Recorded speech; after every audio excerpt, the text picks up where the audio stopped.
all of these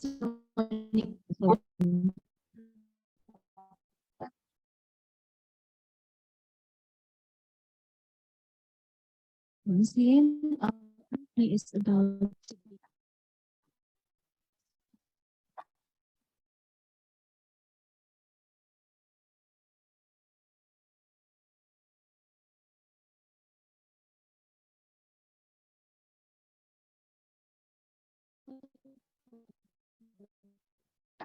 Good morning, ladies and gentlemen. Welcome to the 5th International Conference on Bioscience and Biotechnology 2022. It's being a great honor for me by Hilda Astriana from University of Mataram to be an MC for this event. And also a great honor to welcome each and every one of you in this conference.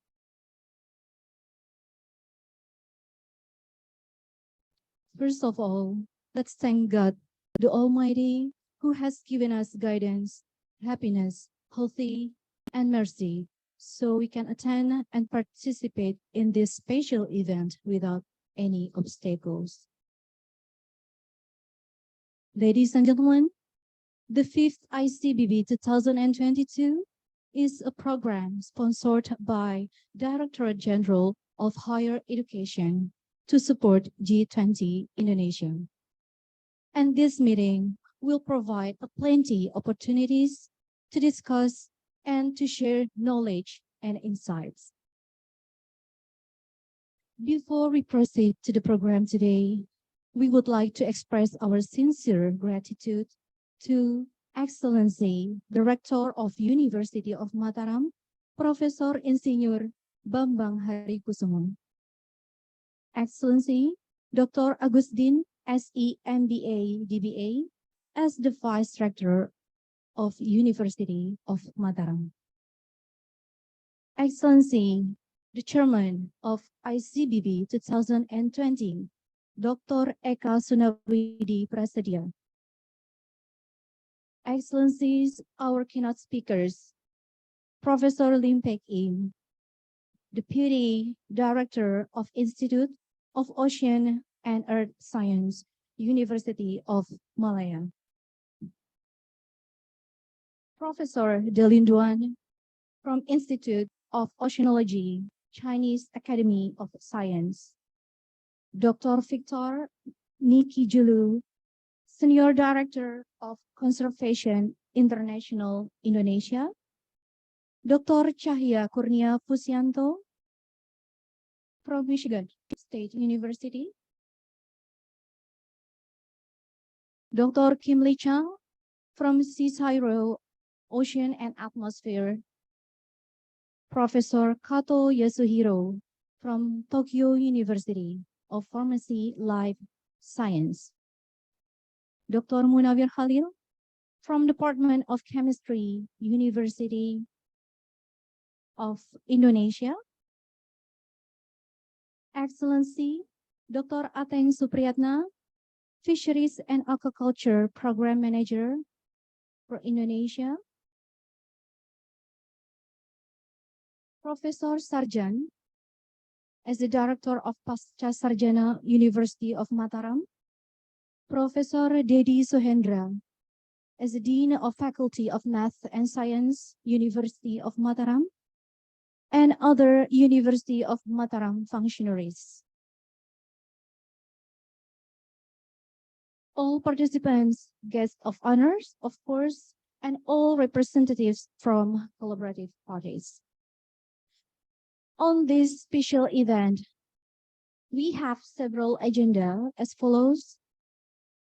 First will be opening ceremony, singing Indonesian anthem, Indonesia Raya, performing Nusantara medley, dua prayers, opening speech by Director of University of Mataram, in this case represented by Vice Rector of University of Mataram, opening speech by the Chairman of ICBB 2022, group photo session, and finally plenary session by our keynote speakers.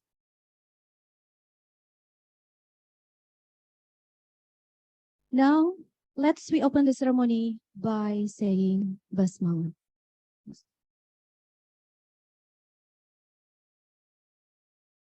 Ladies and gentlemen, as the second agenda of today's event, let's stand together to sing Indonesian anthem, Indonesia Raya.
Thank you, ladies and gentlemen, and please have your seat.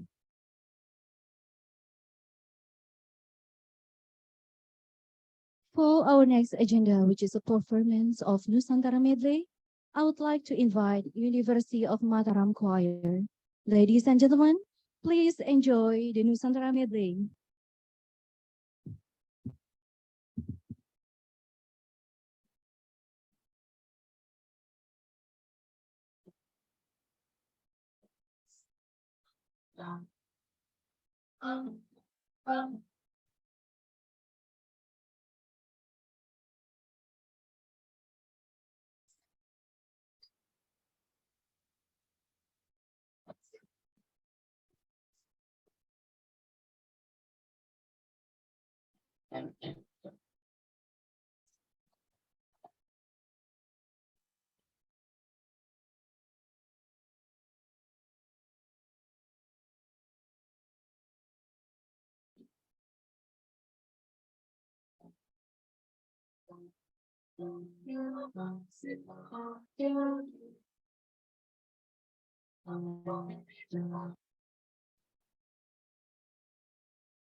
Thank you, the choir, for such a beautiful performance. Ladies and gentlemen, to begin this event with the blessing, I would like to invite Mr. Khairul Umam, SHMH, to lead the dua recitation for Muslim and a moment of silence. To Mr. Umam, time is yours.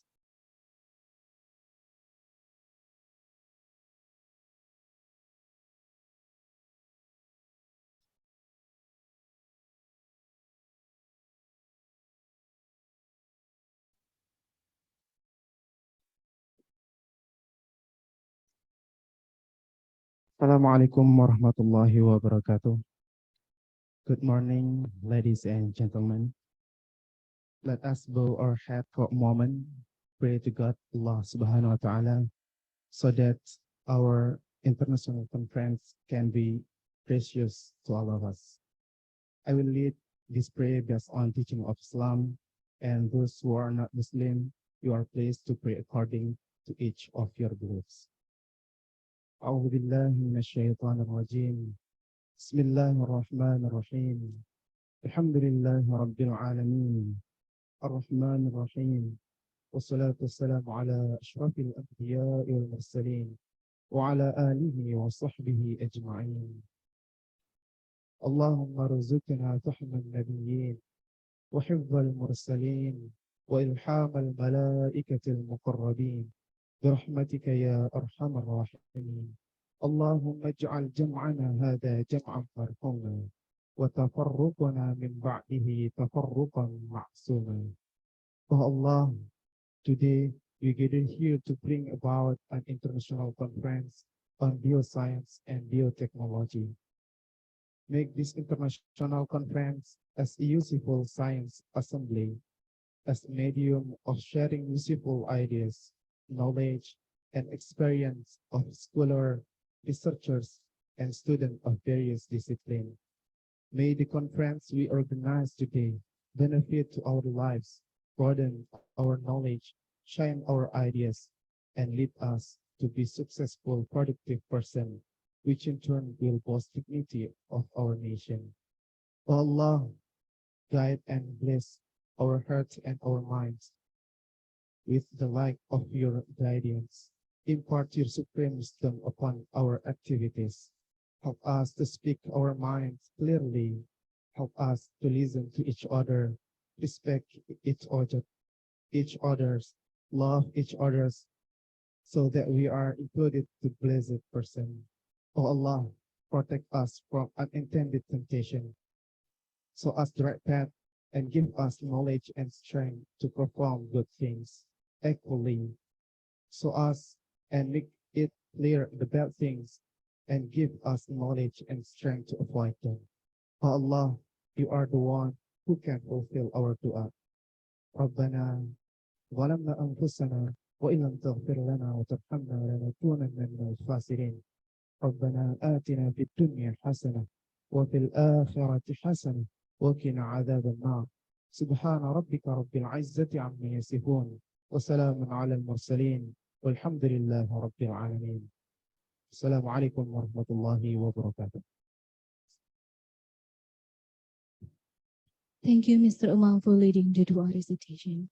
Excellencies, our distinguished guests, ladies and gentlemen, without further ado, it is now my deep pleasure to invite the Vice Rector of University of Mataram for delivering an opening speech.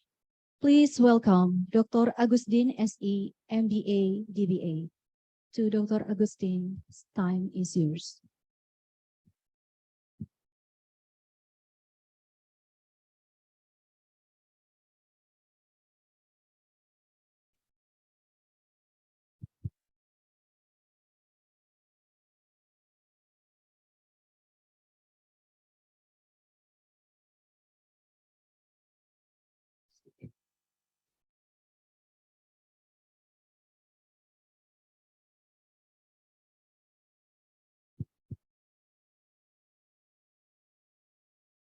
To all distinguished speakers,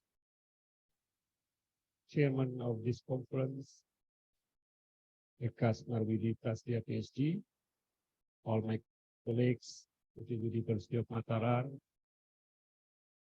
all participants of this conference, ladies and gentlemen, Assalamualaikum warahmatullahi wabarakatuh.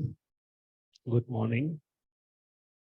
First of all, let us thank Allah, the God Almighty, for blessing and guiding us into the right path and for granting all means and opportunities to be here to attend these very meaningful occasions.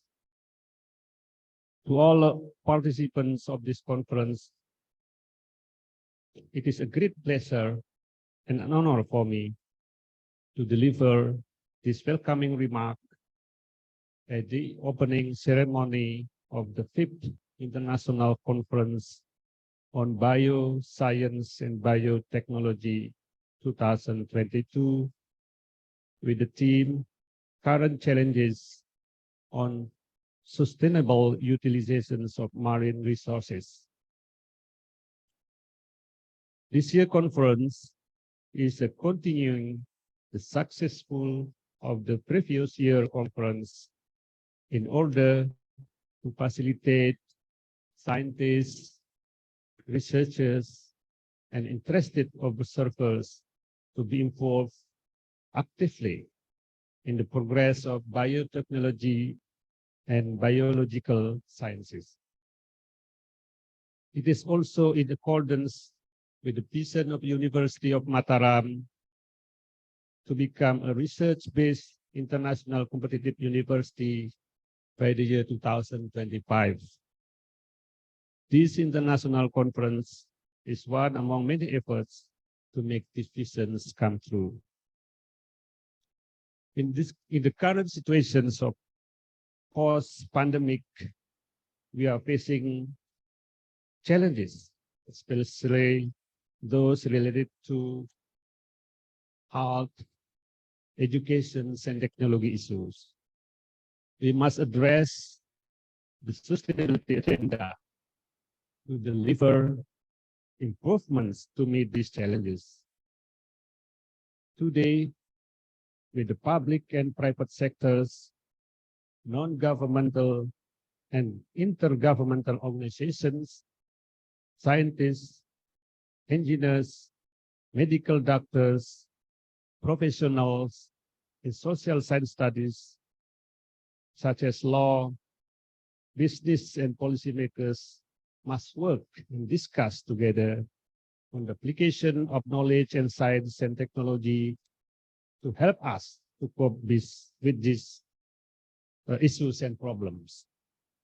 Ladies and gentlemen, the World Bank defines blue economy as a sustainable use of ocean resources for economic growth, improved livelihoods, and jobs, while preserving the health of ocean ecosystem. Blue economy holds the key to Indonesian sustainable prosperity. It encompasses many activities such as fisheries, renewable energy, tourism, maritime transport, waste management, and climate change mitigations.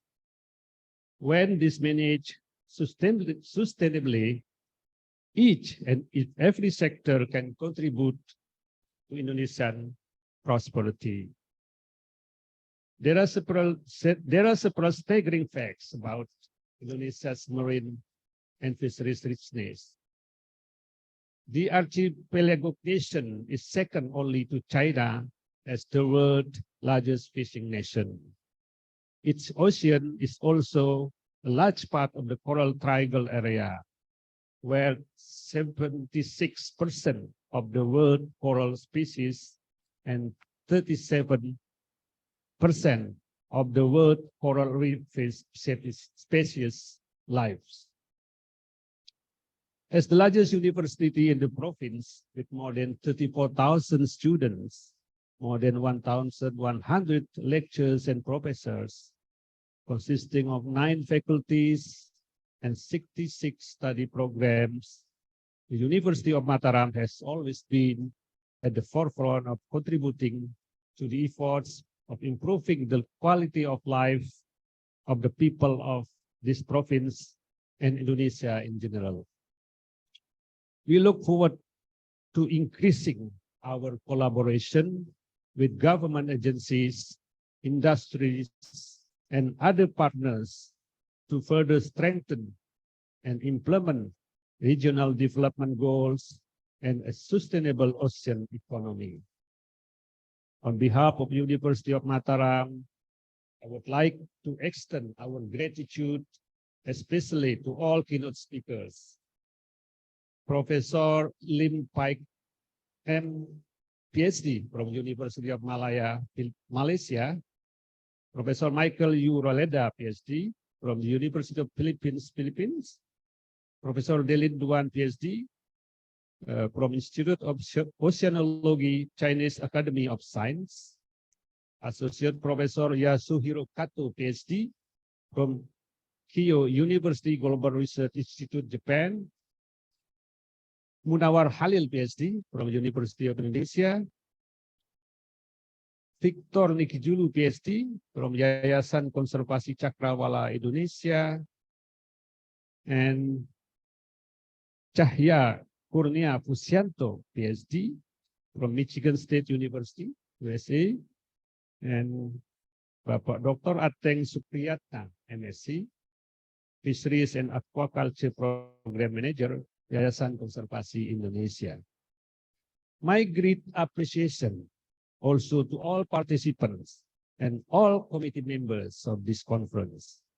And I hope this conference can produce papers that will be published in reputable national and international journals and recommendation related to efforts to overcome and find solution to the problem faced by our government and communities and different countries such as Indonesia.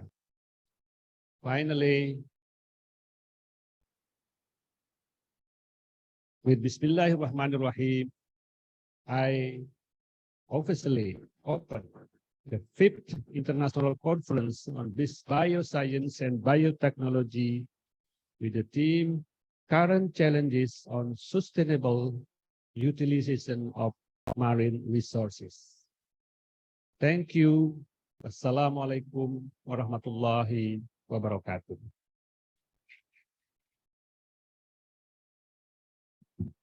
Thank you, Dr. Agustin, for the opening speech.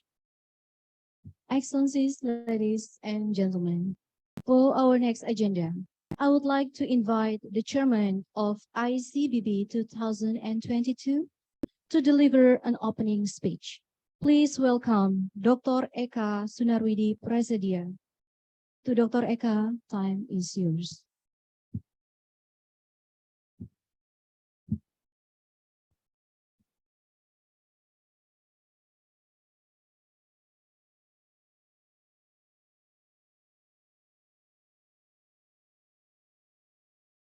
Assalamualaikum warahmatullahi wabarakatuh. Good morning, ladies and gentlemen. Your Excellencies, the Vice President in Academics of University of Mataram, Dr. Agustin, thank you for representing Prof. Bambang Insinyur Haritosono as the Rector of University of Mataram, which could not attend our meeting today because he is currently in Italy for establishing an MOU in foreign affairs. Also, I would like to welcome Your Excellencies, the Dean of Mathematics and Natural Sciences Faculty, Prof. Dedi Sudehendra, and Vice Deans of Mathematics and Natural Sciences Faculty, the Head of Postgraduate Studies, Professor Muhammad Sarjan, the representative from Director of Research and Development Center, Prof. Buan Ansari, and also Prof. Dahlan from International Office Affairs. And I would like to also thank you, the distinguished invitations I sent to fellow researchers and scientists from University of Mataram. and also distinguished guests from governmental agencies, the National Agency for Research and Innovation, Badan Riset dan Inovasi Nasional, BRIN, and West Nusa Tenggara Region Agency for Marine Affairs and Fisheries, West Nusa Tenggara Region Agency for Environmental and Forestry, and the Lombok Central Region for Fisheries and Aquaculture. I hope that I would like to thank you for attending the ICBB meeting today, whether either offline and online. And I would hope that our meeting today, we could produce some great ideas and for future collaboration research, and hopefully increase the quality of our research outputs. And on behalf of the ICBB 2022 committee, I would like to thank all the presenters and speakers who have submitted their valuable work. And I am also looking forward to the discussions which will be held tomorrow on the panel session on Friday and 7th October. And all the audiences joining online, I hope you will stay tuned until our keynote session 1 and either the second keynote session, which will be held after lunch and 13 to 15 West Central Indonesian time. I would also like to express my deepest gratitude to the honorable keynote speakers who have accepted our invitation to share their current work, the valuable work and cutting-edge research, which hopefully would bridge our network collaboration between us universities here in Indonesia and research institutions here in Indonesia, and further become much more closer to reaching our main goal for achieving the blue economy. So the fifth ICBB 2022, in this year's conference, we choose to focus on the current challenges on sustainable utilization of marine resources. And by doing so, we were lucky to receive supporting funding from the Indonesian Ministry of Education, Culture, Research and Technology, and to support the G20 presidency initiative in which is held in Indonesia by this year in 2022. And I would like to explain why we choose this and why it is important to focus on this theme. So when we look into, when we see Indonesia also as the country which is mostly covered in the ocean, it holds a tremendous potential to spur economic growth, which later on, this will then create jobs and mitigate some of the most severe climate change impacts. But there's a big if we want to achieve this goal, we have to protect it and we have to consider some guidelines to use these resources sustainably. And this initiative goal is often referred as the blue economy. So the G20 members comprises, including Indonesia, these countries comprises more than 45% of the world's coastline and nearly 21% of the economic exclusive zones. This makes that these countries are specially obligated to protect their marine ecosystems. And also, it is actually in a very good position if these countries would consider to develop a marine-based policy for the economy rebuilding, especially in this economy rebuilding era, past or post-pandemic era. So in order to achieve the blue economy, I would like to address some certain areas that we could focus on and hopefully in the future would collaborate together. And that's why by this occasion, I am happy to introduce some of the keynote speakers joining us today. First is Professor Lim Pek Im. So Professor Lim Pek Im usually attends ICBB 2022, but the last time Professor Lim came to Lombok was, I think, in 2019 on the second ICBB 2022. So I hope Professor Lim could come probably next year to collaborate again in Lombok. So she is the deputy director of the IUES department, Institute of Ocean and Earth Sciences from University of Malaya. The University of Malaya is the top university in Malaysia and is actually ranked in the QS 100 global university rankings. And also we have Professor Delin Duan. Professor Delin Duan is the leading professor in a prestigious university in China, the Institute of Oceanology, the Chinese Academy of Science. And recently he offered collaboration with us, University of Malaya, Mataram, to further develop co-supervising students and master students and PhD. And actually, Prof. Dylan Duan was also a visiting professor once in Harvard and also Stanford University. And we also have Dr. Victor Nikijulu. He is the Senior Director from Conservation International Indonesia. And he was actually a former Director General for the fisheries, marketing, and processes for the Indonesian Ministry of Marine Affairs and Fisheries. But unfortunately today, Pak Victor, due to health issues, cannot attend our meeting. That's why he is represented by his co-worker, Pak Dr. Ateng Supriyatna. He is the program manager for aquaculture for working together with Pak Dr. Victor in Conservation International Indonesia. And for session 2, we also have very interesting speakers. We have Dr. Munawar Halil. He is a leading scientist in Indonesia, actually, for nanomaterials and nanotechnology. And currently, he is the Director of Research and Development in University of Indonesia. And we have Dr. Cahya Kurnia Fusianto. He is a researcher in Michigan State University, and he is working on fish viral diseases in aquaculture and biosecurity systems. And then we have Dr. Kim Lee Chang, CSIRO Australia. He will share some of his work in CSIRO in developing macroalgae for sustainable use.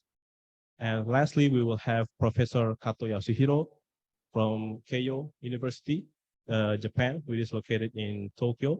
He will share some of his work on applying omics for sustainable use of marine resources. Unfortunately, for the last speaker, Professor Mikey Roleda from the University of Philippines could not join us today due to some work that he has to finish.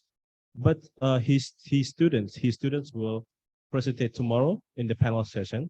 So if you are interested in knowing what Professor Mikey is working on, you can join the panel session in the aquaculture section on the panel section tomorrow in Friday. So for the areas I would like to address that we probably merge our ideas together is to achieve the blue economy. So first, I think the maritime resource holds a very tremendous potential for renewable bioenergy sources. So I think some of the authors already submitted their papers and their work on developing bioenergy sources from marine organisms. And actually there has been a tremendous amount of evidence which shows that marine organisms could actually provide potential biofuel and biodiesel for future energy potential. And the second is marine sources as bioactive compounds. And this is one area which I am also very concerned in, because the ocean actually covers more than 60%, 67% actually, of the global area. And it is very interesting ecosystem to develop and to be explored for vast biodiversity of various molecules, which then could be end process to end products and develop into fast growing industries, especially like food and agriculture industries and pharmaceutical industries. And the third one is the coastal wetlands and ecosystems. This is also an interesting area, as some of the marine ecosystems, such as salt marshes and seagrass and seaweed farms, seaweed grass and seaweed meadows, coral reefs, and mangrove forests. These marine ecosystems, they need urgent protection because they play a crucial role in critical environmental functions and structure. That to put this into perspective, these marine ecosystems, they sequester more than 5 times more carbon compared to terrestrial forests. And while doing so, they could create a coastal, shielding coastal populations from increasingly climate damaging impacts, such as powerful storms, sea level rise, and currently the increase of UV radiation. And of course, another area is investing in sustainable fisheries. So high advanced aquaculture technologies we should learn from other countries, Asian countries such as Philippines and Malaysia are also in China are already developing advanced aquaculture systems. This could create well-paid jobs and help promote food security and economic fairness, especially in developing countries, which mostly are surrounded by coastal areas. And the last area of interest is with this area is actually where Indonesia could really thrive is sustainable and regenerative tourism. This can form a critical building block in ensuring a lasting economic recovery in a way that it does not only increase the economic of the region, but while doing so, it could also support the ocean and the nature. So by considering investing in these areas, we hope that it is very promising to create or to become closer to the blue economy driven nation, and in the long run could eventually eventually achieve the UN sustainable goal, the UN SDGs goal number 14, which is life below water, conserve and sustainably use of the oceans, seas, and marine resources. That's why as this year's G20 presidency, I believe that universities in Indonesia, especially University of Mataram, which is located in Lombok Island, where we are surrounded by coastal areas, we should make major investments and turn our focus much more in investing in the marine and coastal ecosystem governance, promising equal economy access, reducing marine debris, and working to restore and conserve mangrove and other critical marine ecosystem areas which I just mentioned before. So the universities in Indonesia and the University of Mataram especially must expand these efforts and of course increase collaboration and hold hand by hand, not only with researchers and staff from universities, but also we have to collaborate with our fellow scientists from research institutions such as Badan Inovasi dan Riset Nasional, BRIN, and also governmental policymakers and also industrial players. Only then we could further strengthen and implement a robust and sustainable global blue economy that could hopefully beneficial for everyone. Thank you very much. That's all my speech for today. I wish you have a very great conference today, and hopefully we can, the output is not only publication of the article submitted, but we could build a research proposal together, or maybe plan some research together for the future. So I hope we can make more science after this meeting. I hope you have a very good conference. Thank you very much for attending the opening ceremony for ICBB 2022. Assalamualaikum warahmatullahi wabarakatuh.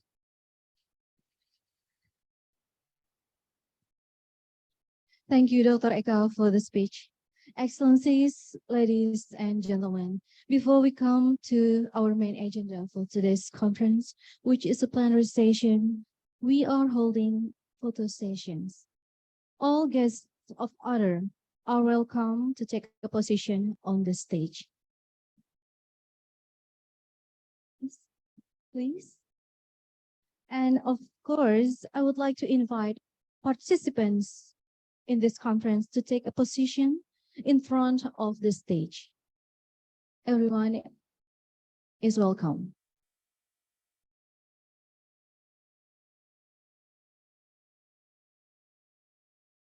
All participants, you are welcome to take a position in front of the stage.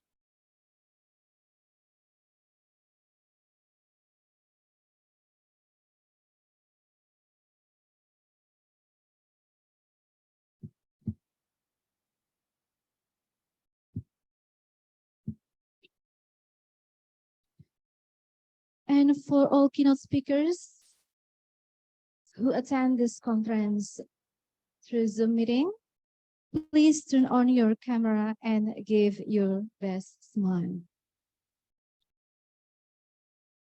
Once again, to all keynote speakers who attend this conference through Zoom meeting, please turn on your camera. And everyone, please give your best smile. Thank you.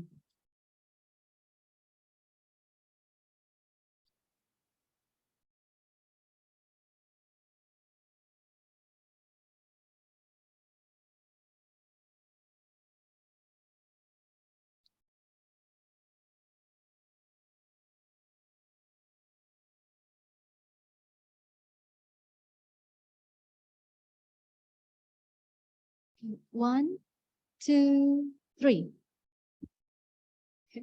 Mr. Eka, please have the position. One, two, three.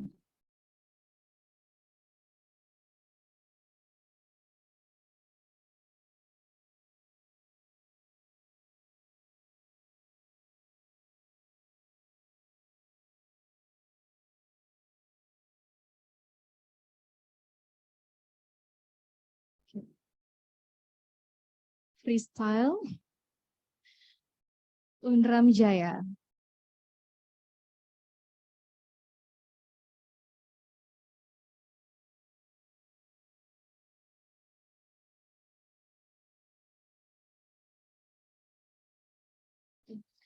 For the second session of conversation, I would like to invite all the committee members to take a position in front of the stage with the guests of honors. All the committee members, please take a position with the guests of honors.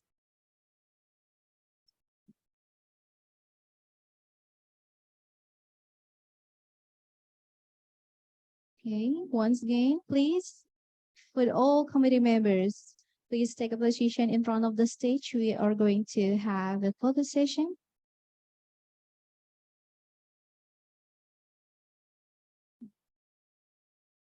Mari Bapak-Bapak, Ibu-Ibu, Komite Panitia ICBB.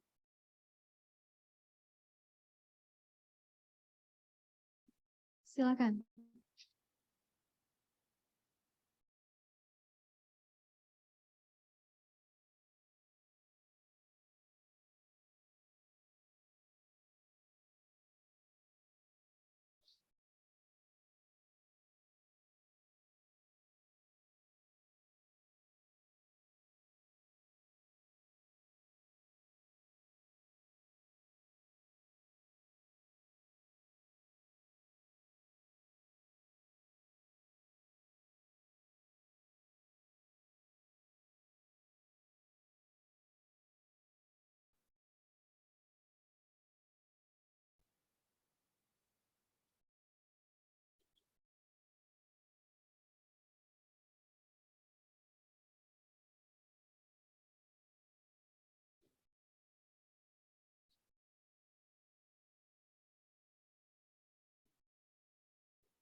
Thank you very much, everyone. And please have your seat.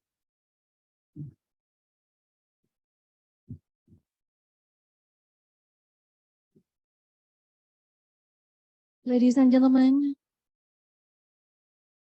before moving to the plenary session, let's close this ceremony by saying Alhamdulillah. And I would like to inform everyone that all participants are welcome to have and enjoy the dishes that we have served. Silakan untuk bapak-bapak dan ibu-ibu para tamu partisipan, kami sudah menyediakan coffee dan beberapa dish di luar ruangan. So everyone of you is welcome to enjoy the dishes.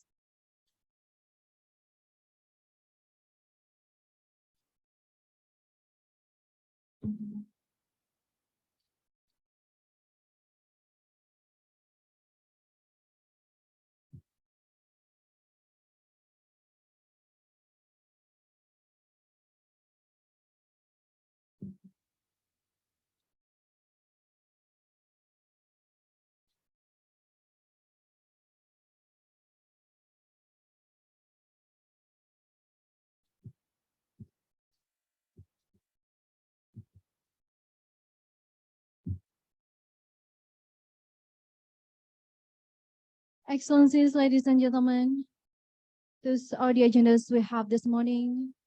As we have finished our opening ceremony, coming up to the next session, we are going to have a plenary session. So I would like to invite all the participants to come back to your position since we are going to start the plenary session. Thank you. Untuk para partisipan,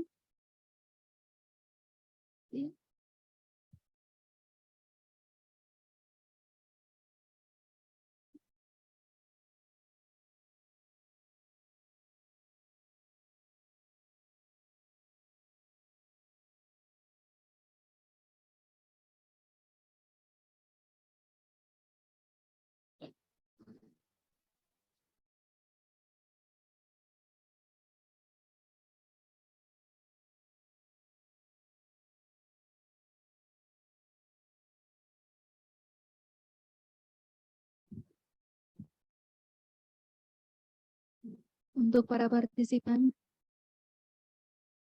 sebentar lagi kita akan mulai plenary session.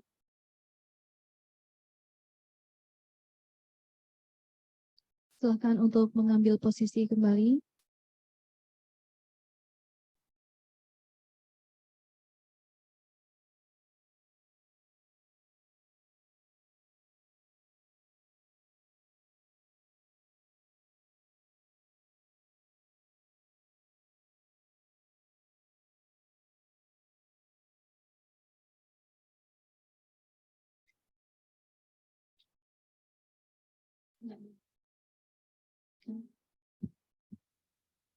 Ladies and gentlemen, for the first plenary session, I would like to invite our moderator, Dr. Eka Prasadia.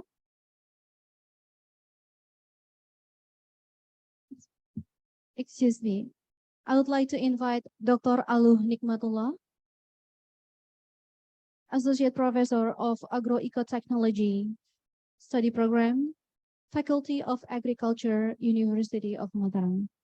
And also, I would like to invite our keynote speakers, Professor Limpek Im, Professor Delinduan, and Dr. Victor Nikijulu.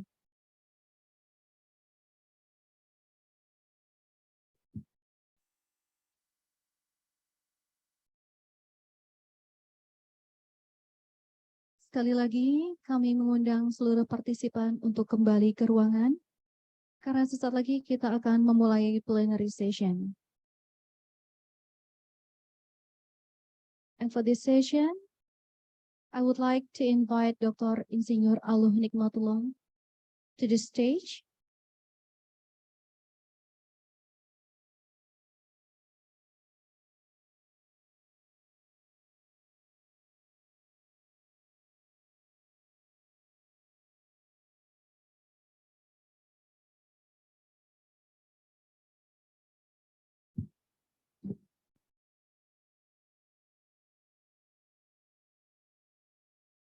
Untuk seluruh partisipan, kami mohon kesediaannya untuk kembali ke ruangan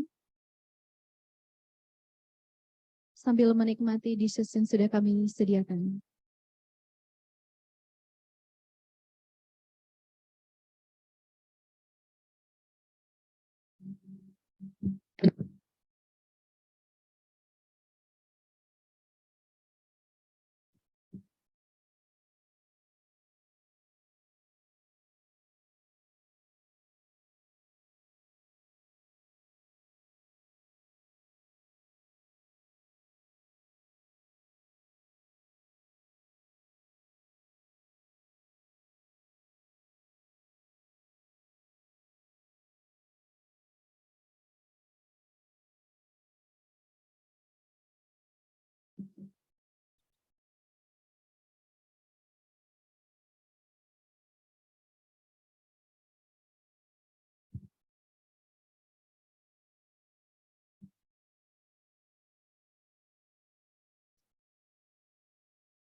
I would like to invite Professor Buan Ansari, the Head of Public Relations and Collaboration from the Department of Research Development, Faculty of Engineering.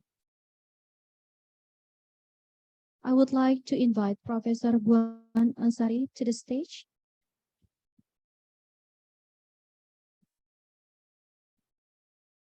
And for all participants, please enter the meeting room since we have to start the plenary session. Thank you.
Tes online, tes yang di Zoom.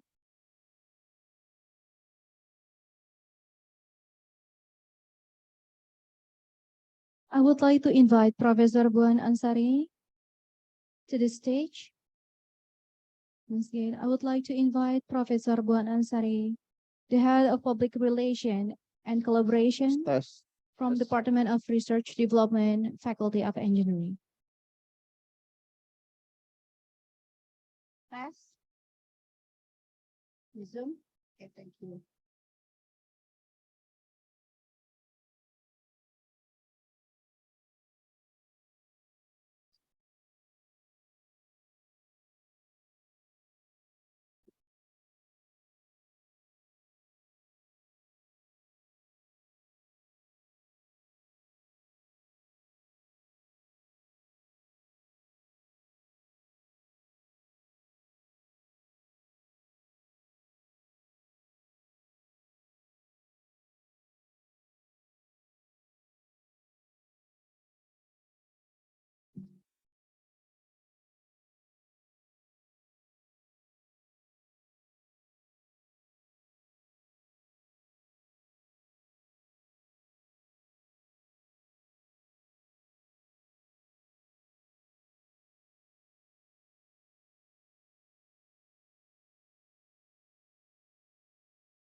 Good morning, ladies and gentlemen. Before we start, I would like to check again that all of our keynote speakers are already present. Good morning, problem pipe in.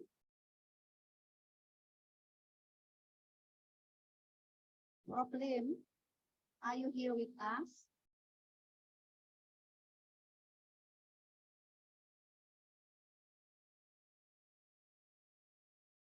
Morning, problem.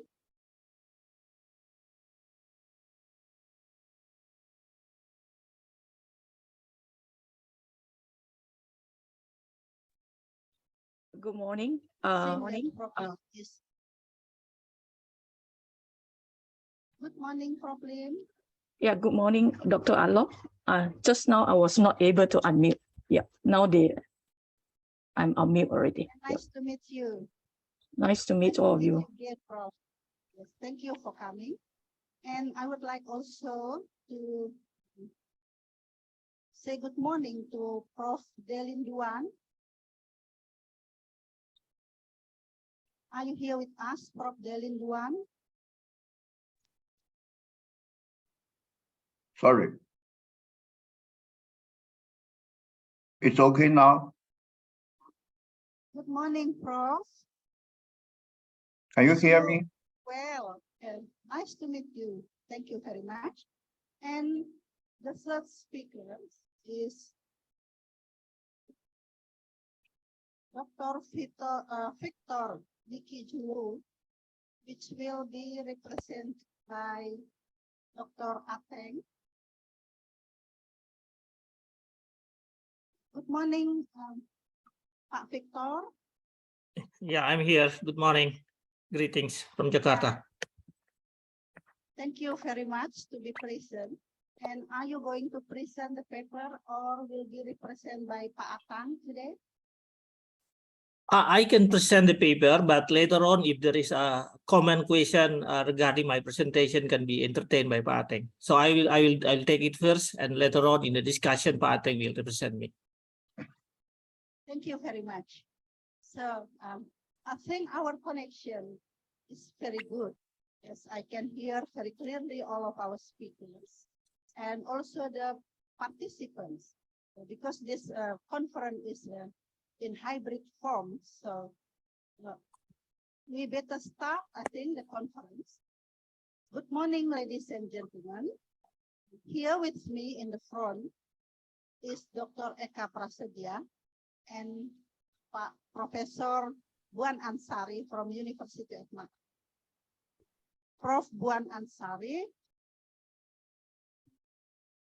is a lecturer in Department of Civil Engineering, Faculty of Engineering, University of Mataram. He graduated from Mataram University in 1997 for his bachelor degree, then conducted a master degree in the University of Liverpool and got the MSc Engineering in 2001. In 2013, he finished his PhD from 2021 to 2013, PhD in University of Liverpool, UK as well. Thank you for coming, accompanying me here this morning. So, ladies and gentlemen, first of all, I would like to welcome you all to this plenary session 1 of the 5th International Conference on Bioscience and Biotechnology. Today, Thursday, 6th of October, 2022. Thanks to the committee, my name is Aloh Nikmatullah from Faculty of Agriculture, University of Mataram. Welcome, Pak Ateng. So, my name is Aloh Nikmatullah from Faculty of Agriculture, University of Mataram, and it is a great honor for me to chair this very important session. We will have 3 presenters in this session. So the first presenter is Professor Lim Pai Kim, PhD, from Institute of Ocean and Earth Sciences, University of Malaya. Second presenter, Prof. Delin Duan. He's a principal investigator from Institute of Oceanology, Chinese Academy of Sciences. Third presenter, Dr. Victor Nikichulo, Senior Director Conservation International Indonesia.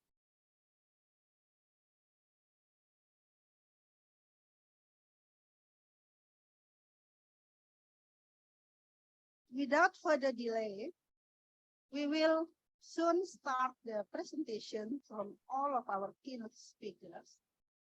For audiences, online audiences, while the keynote speaker presenting, you could send a question in the chat box, or later on, I will invite online participant, but please turn on the raise hand button. Yeah? And there will be also opportunity for our live participant, for our participant here, to later on send a question to our keynote speaker. Ladies and gentlemen, we should start with our first keynote speaker, Professor Dr. Lim Pai Kim. Professor Dr. Lim Pai Kim is the professor and deputy director of Institute of Ocean and Earth Sciences, University of Malaya in Malaysia. She is one of the founder member and the current secretary of the consortium of Southeast Asia Seaweed Taxonomy.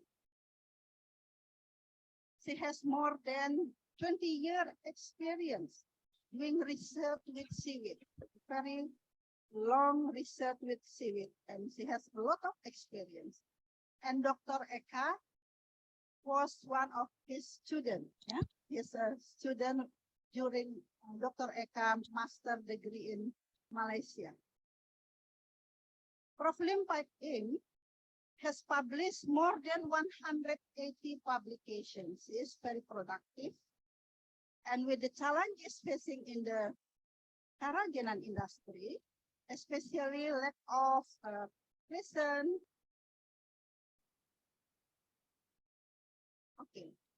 especially lack of genetic diversity in this eukaryote species, she has been working with genetic diversity of this eukaryote. There's also collaboration between Malaya University and University of Mataram, working with this genetic diversity of eukaryote. So, without further delay, I think I will invite Prof. Lim to give her presentation. Prof, your time for presentation is about 25 minutes. Time is your, Prof.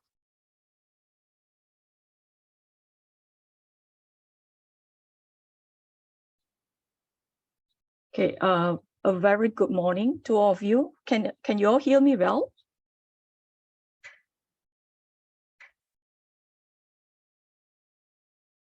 Okay, first of all, I would like to thank Dr. Allah for a very kind introduction, and also the organizing committee of ICBB 2022 for inviting me to share with you the topic on sustainability of eukaryote aquaculture facing climate change. Okay, I would like to introduce, we know that seafood, both fisheries, shell, as well as seaweeds are important resources, which traditional, they are obtained through wall catch or wall harvesting. However, due to the continuous increase of world population, the demand for food resources increased, and aquaculture have been introduced to cater the needs. Okay, let us look into as regards about the world fishery production trend. In the past, most of the production are through war catch. However, through today, we can see that the aquaculture has surpassed the war catch, especially that I would like to highlight that for algae, as today, there are 97% have been catered through aquaculture. This is the trend of the main producer of the world algae. We know that China is the largest producer, followed with Indonesia, Republic of Korea, and Philippines. If we look into as regards about the geography position and as well as availability of the ocean, we know that Indonesia and the Southeast Asia country will be upcoming large producer due to the availability of the large sea area. Okay, this is the trend showing you about the world production of various sectors. In general, we can see all the various sectors, there's an increase of production, and the same thing for algae as well. Algae is the one that's highlighted in green color. The overall production have been increased since 1992 till 2020. However, based on the data for the production in year 2020, despite of that, the world production is increased, but the production in Southeast Asia country have declined. Thus, there's a need for us to look into what are the potential causes that cause the decline in terms of production. Okay, now let us look into as per scenario in Malaysia. This is the seaweed production as well as value from 2006 to 2020. As you can see from the graph, actually since the establishment of the seaweed aquaculture in Malaysia, which actually started in the late 1970s, the production have been slowly increased until 2012. However, after we reached the peak in 2012, we experienced the production decline. And what are the potential causes that cause the decline is something that is important in order for us to sustain the aquaculture industry in Malaysia. Okay, based on our study, there are various issues and challenges that are facing by our seaweed aquaculture. One of it are climate change, cultivar, as regards about the low genetic diversity, as well as shortage of cultivar. Then we do have some security issue, and then shortage of labor, price instability, and then also value change that solely depend on carcinogen. In order to allow higher income, there's a need to diversify as regards about product that can be produced from seaweeds. And also there's a need to look into to provide more effective aquaculture practice. As for today, I will highlight the issue mainly on climate change in my today talk. Okay, now let us look into the global scenario as regards about our environment. We have heard many people say climate change is here, and let us look into the data. The availability of current data is actually also supporting that, showing we are actually in the midst of climate change. And based on the scientific data, we can see we have experienced increase of temperature like never before. And if there's no mitigation being take place, I think the severity will be continue. So, and then due to the global warming, the ocean also is not running away, in which the ocean also experience ocean heats. And if you look into the trend, they are increasing. And this is the publication by the guiding showing that global heating actually pushes tropical regions toward limit of human liability. We know that climate change have great impact, not only to human, okay, but to many other organisms, but we know that it will also impact the food resources, such as agriculture, as well as aquaculture, and aquaculture of seaweed also cannot escape from this impact.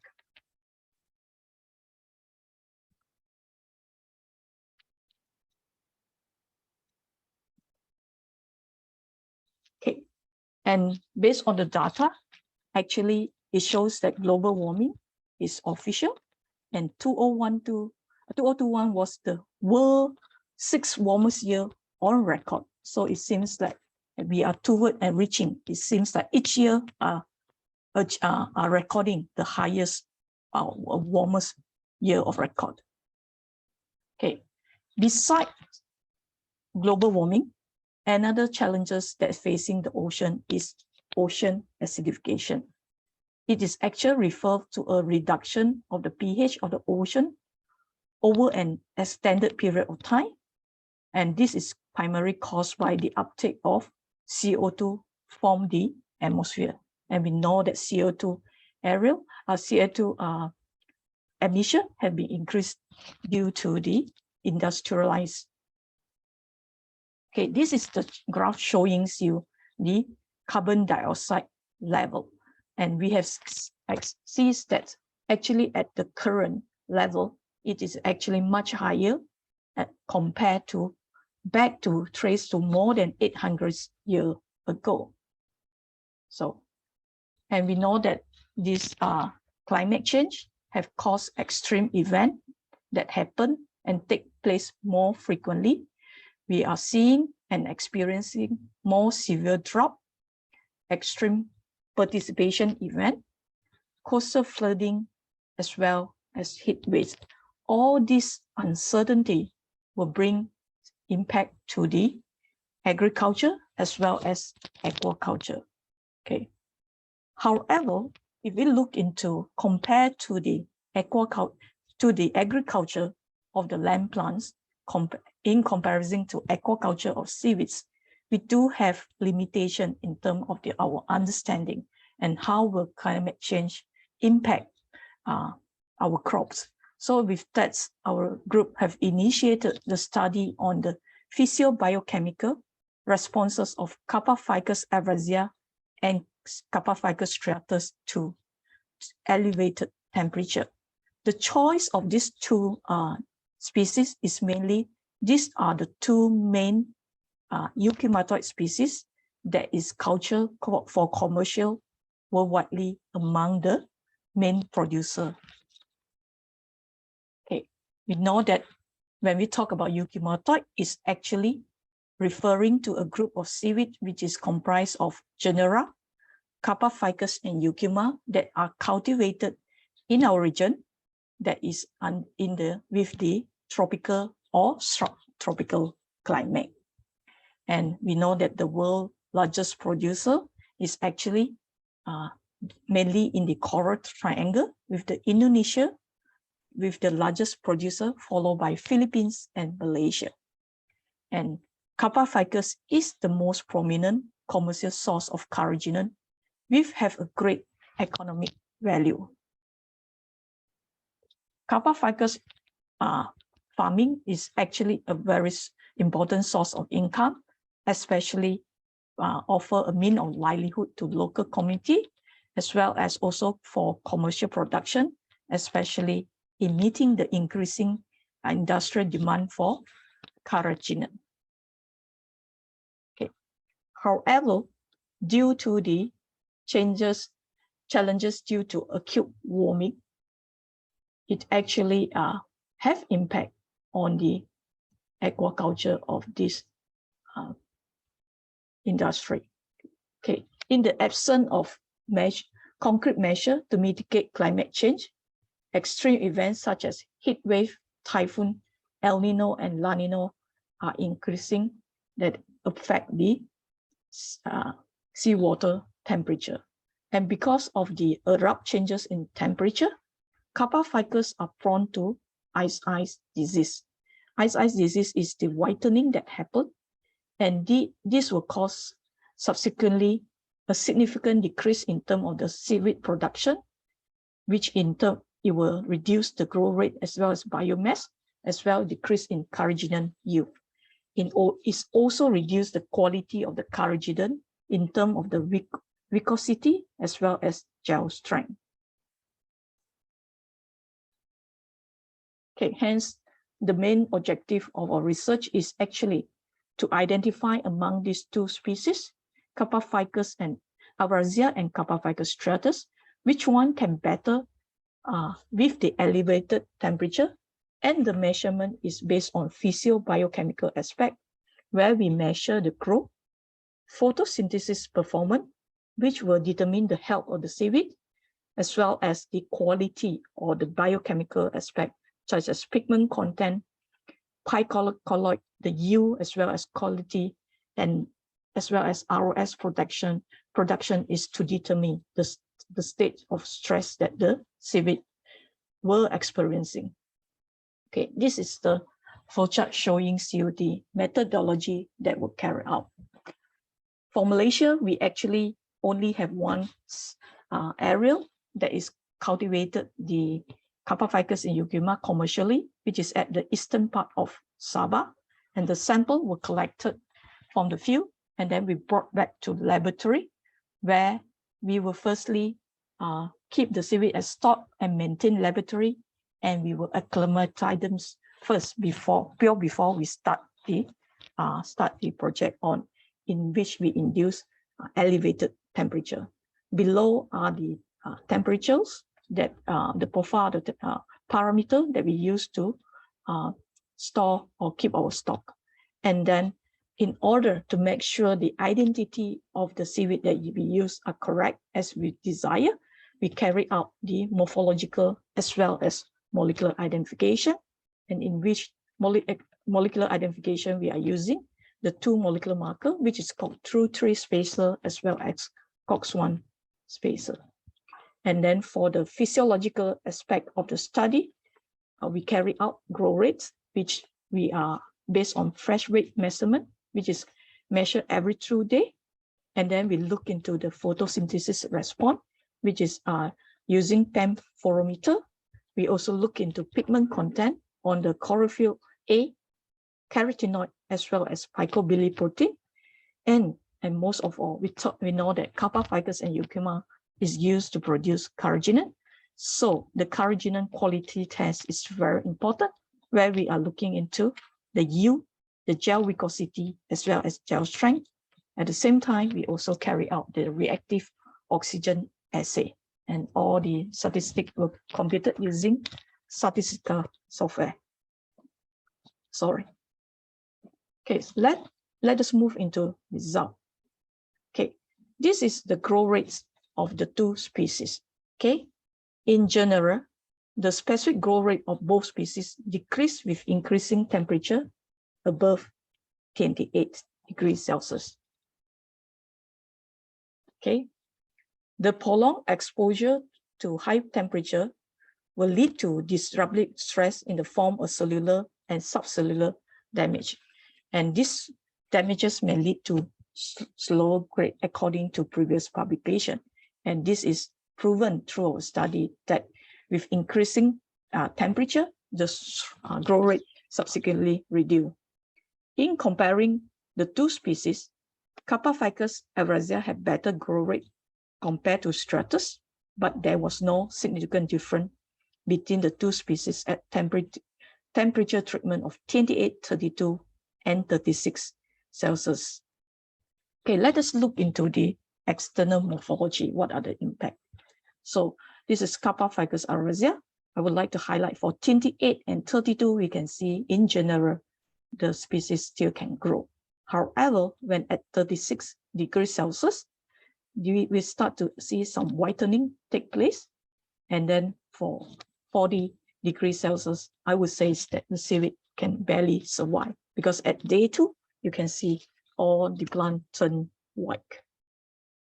as regards about Kappa ficus striatus, okay, for same phenomenon as shown in Kappa ficus ovrsia at 28 and 32, they still grow well, okay. But how, as regard about for 36, they experience some whitening at daytime, but in terms of severity, Kappa ficus striatus is less compared to Kappa ficus ovrsia, but as 40 degree, it is all turning white as shown in Kappa ficus ovrsia as well. Okay, now let us look into the photosynthesis performance based on the FV-FM value.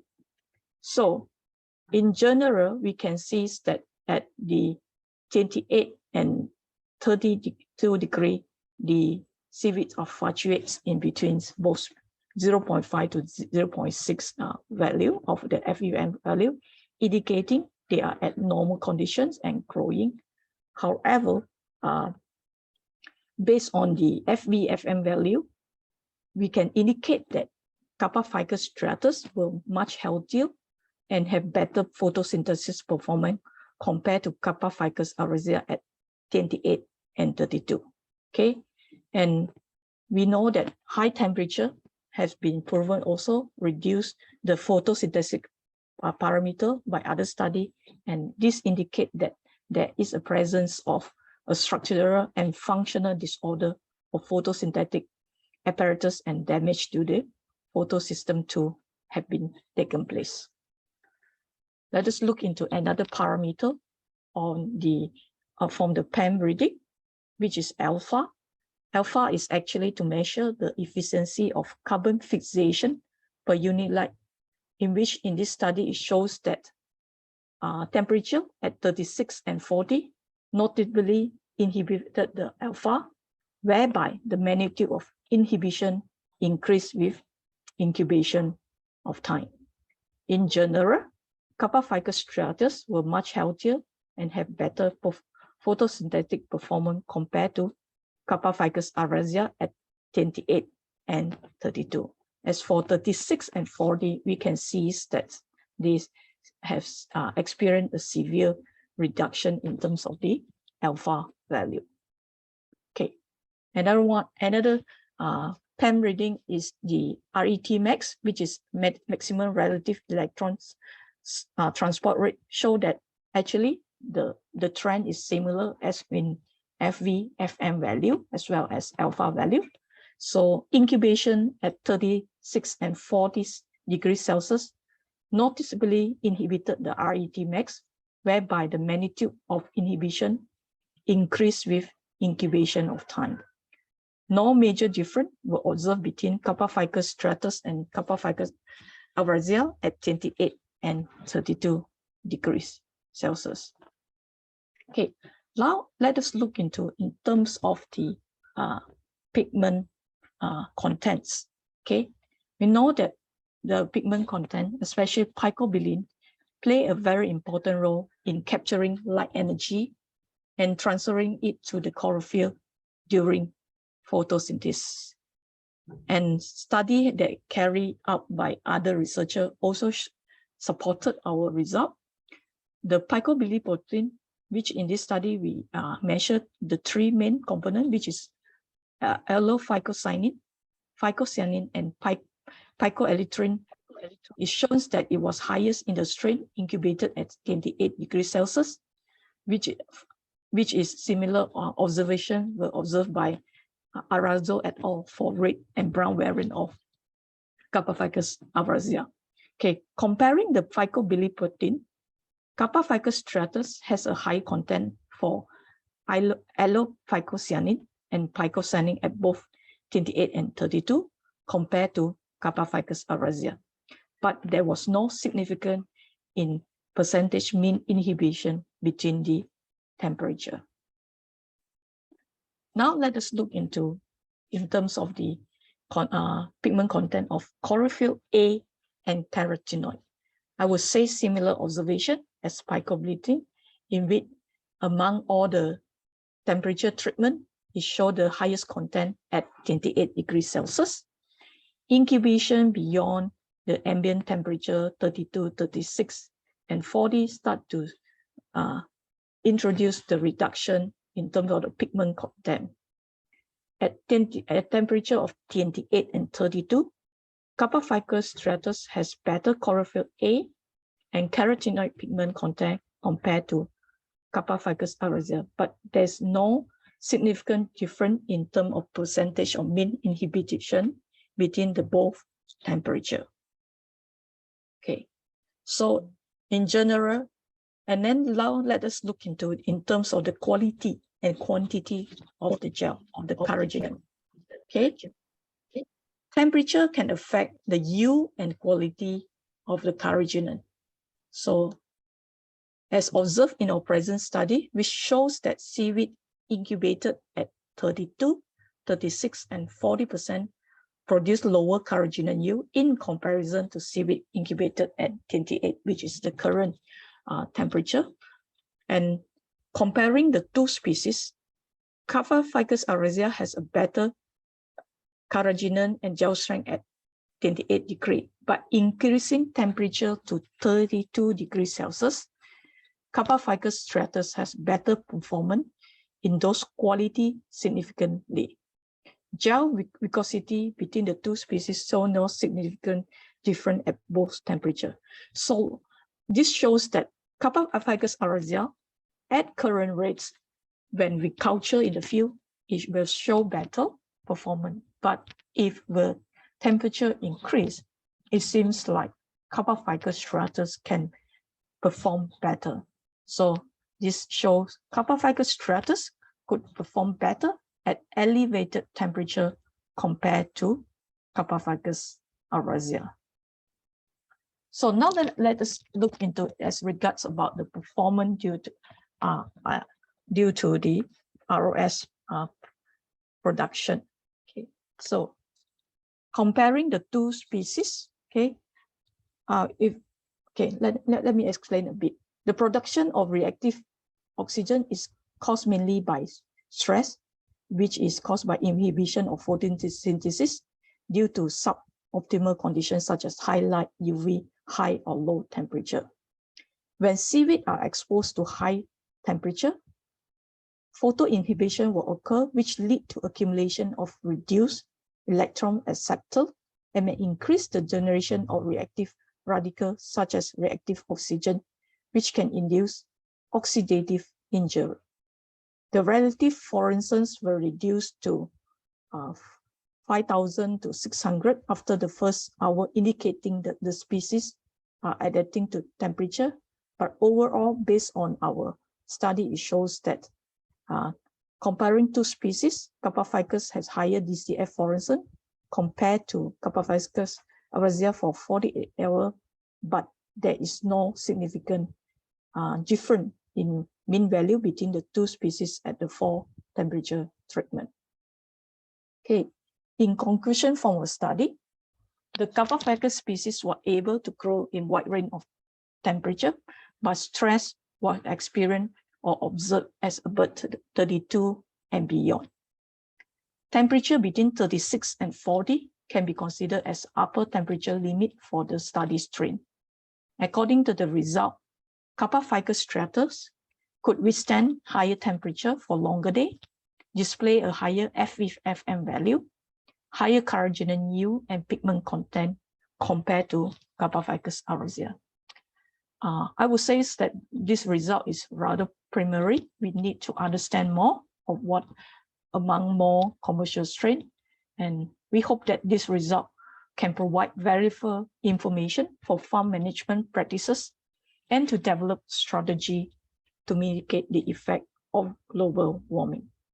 Okay, before I end my talk, I would like to pose these questions. Are the aquaculture of euchymatoids sustainable in the midst of climate change? Do we have knowledge as regards about the response due to climate change? I would say the current available knowledge is just the tip of the iceberg. That is very limited. So, and also at the same time, we need to identify the strain of species that are versatile to climate change, as well as pests and disease, for the sustainability of this aquaculture industry. Probably we can think of some of the strategy, such as probably cultivation technology that can possibly minimize the impact of climate change can be introduced. And we know that now we are living in a trend that's Internet of Things based on previous data that climate smart agriculture system actually have been studied. Probably climate change aquaculture is something that we can look into for aquaculture of eukaryotic. Despite of many challenges we are facing, but I think let us look at it positively. Challenges can be also opportunity for us. We can join our effort among the production country to come out to work together on research and strategy to help to safeguard the eukaryotic industry that is actually widely cultivated among us, with Indonesia is the leading producer and also main producer from other countries like Philippines and Malaysia also among the largest producer in the world. With that, I would like to end my talk by acknowledging all the different funding agencies for our study. And I would like to thank all of you for giving me the opportunity to share my research. Thank you.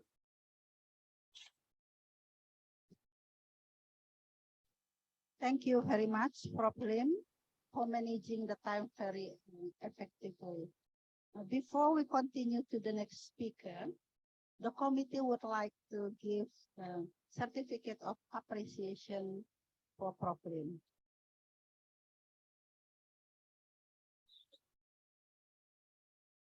Thank you. Yes, this is the certificate to Prof. Lim. Thank you, Prof. Lim. Thank you. So, ladies and gentlemen, we move to the next speaker, Professor Delin Duan. Professor Delin Duan, are you Hello. here? Yeah. I just Before we tried start- to, yeah. I just tried to open my file and to co-share with all the audience now. Just wait a moment. Okay, before Prof. Delin Duan start the presentation, I would like to briefly introduce Prof. Delin Duan. Prof. Delin Duan is Principal Investigator from Institute of Oceanology, Chinese Academy of Sciences. He obtained the PhD from the University of Chinese Academy of Sciences and finished postdoctoral in the University of Tokyo. And he was also the visiting professor in Harvard University and Stanford University. And Prof.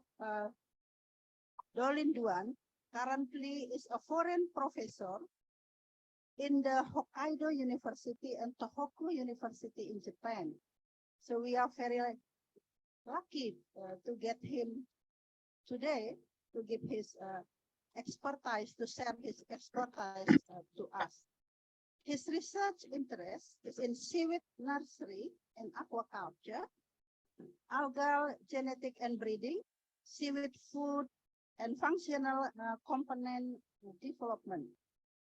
So far, he has published more than 100 scientific papers. So Prof. Delin Duan, time is yours. Sorry, can you? It's really hard for me to share with my PPT. Just wait a moment. Sorry.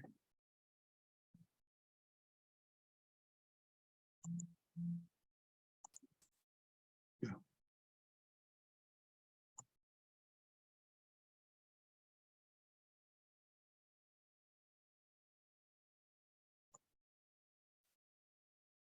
Can you hear this?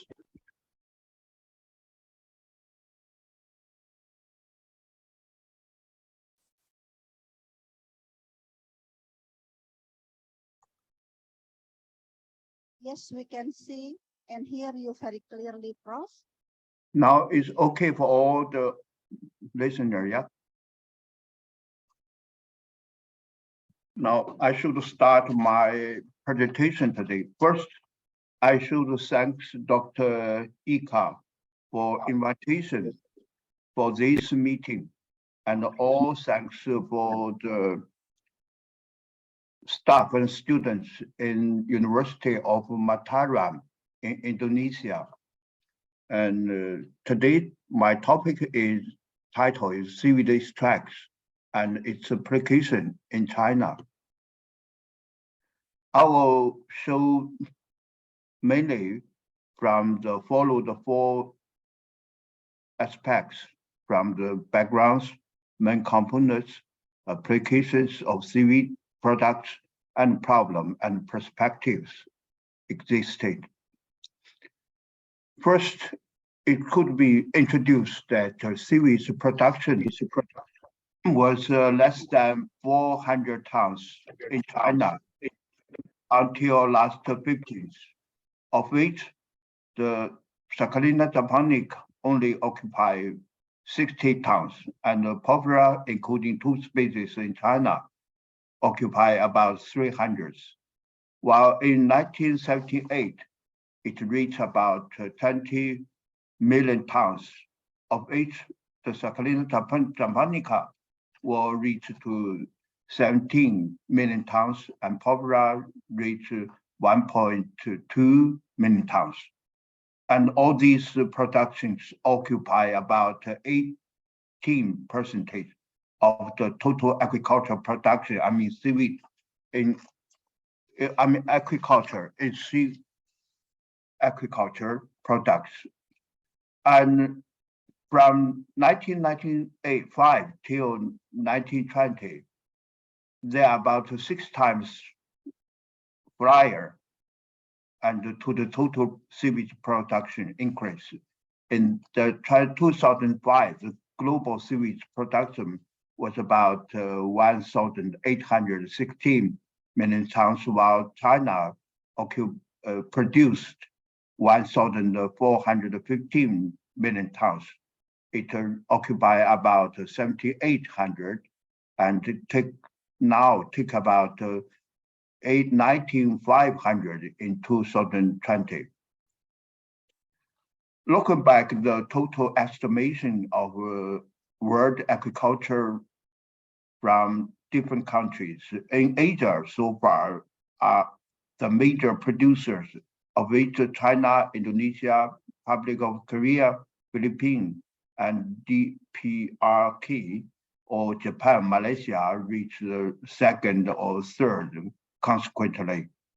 And in recent years, our countries actually talk about production, including Saccharina japonica and Gracilaria laminiformis in recent years. And Indonesia, I think the Incuma or Cabafica both state.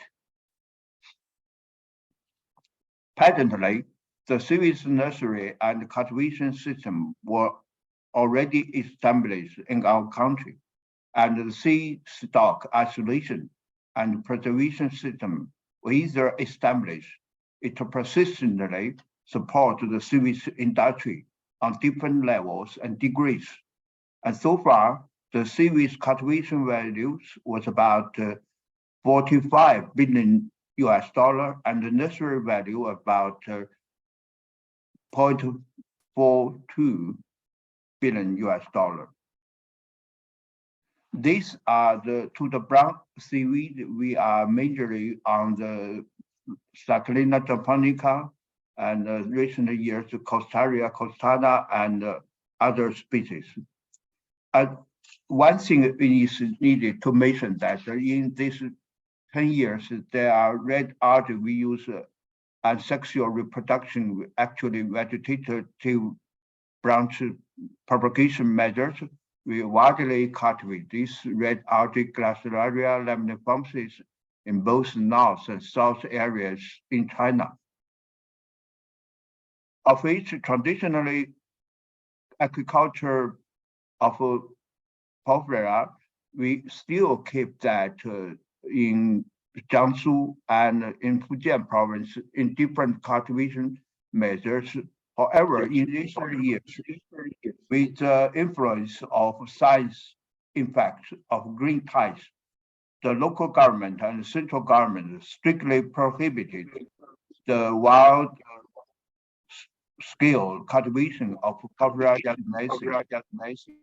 That's made the local sea farmers had to move to Shandong province to continuously conduct this red algae. And however, the nursery was still kept in the local farms. While for the Undaria vittata, we keep the certain amount of skill now in Shandong and in Liaoning province, and it's still out. We can limit the production skill for this brown seaweed. Another is we call Hydisia, is as a sargassum. I forget this terminology. It's actually very limited amount of production value, and but the market needs are still in high in both China, Korea, and Japan. This was another glaciaria species were cultivated in the Fujian and Guangdong province. It's originally introduced from Taiwan, and we call it Glaciaria ingenoides. But the scale was very limited, even though the growth tendency was uprising now. And in these 2 years, at least 10 years, the green tides were occurred tremendously in every year from spring till the early of summer. And both the local government and the central government enhanced the monitoring degree and check either to enhance the utilization of these massive occurrences of the green tide. Actually, now it was, we have adapted a very good strategies for how to use this as a fertilizer for different levels. Another we call the brown tide, actually is Sargassum zamburgai. It's caused many side effects to the local sea farmers for the popular cultivation. Almost each year, this brown tide occurred, and it caused side influence in both coastal areas in China, also to Jeju Islands in Korea. And so far, both two countries had to establish one system and strategies on how to cope with these brown tide occurrences. Now back to the seaweed industry. Usually for the seaweed industry, we implement many works on the seaweed cultivation and use the cultivate seaweed as food and either as used as chemical industry. However, in recent years, we conducted intensive work on seaweed extracts and the application in households or maybe high valuable products used as marine drugs. In addition, the low value, undeveloped or lower degree development seaweed extracts were used for agriculture applications such as the fertilizer and other aspects. And now some research agencies and universities still conduct works on some products development and try to apply seaweed in other fields, such as seaweed textile used for clothes, for whatever, because it's have properties for antibacterial and for the self-fire, etc. Well, for the whole seaweed, actually, for ecological value, we should conduct the arginate, carrageen, and agar extraction and production and so far we manufacture about 35,000 tons a year, and which occupy at least 60% of the world total production. However, through the arginate for carrageen production, it's about 18 million tons a year, and for agar, it's about 12 million tons a year.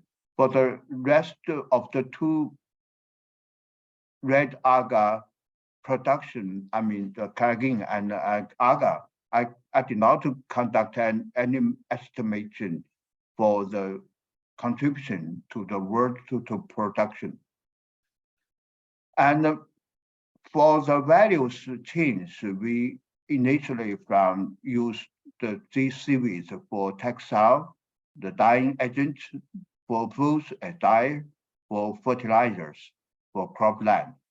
And either in this year, we conduct many works on functional foods and cosmetics, and for biomedical materials such as chalk and skin, and for insertion materials for surgery. And finally, it was used for marine drugs. And so far, there are only 2 marine drugs which development from the seaweed in China. This was formerly the PSS, we just brave call it. It was developed in the 20 years ago. For the main components, we extracted and analyzed some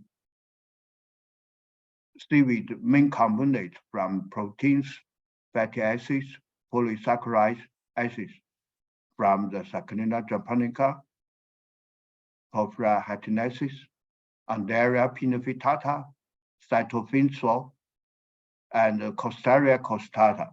It indicates the different data.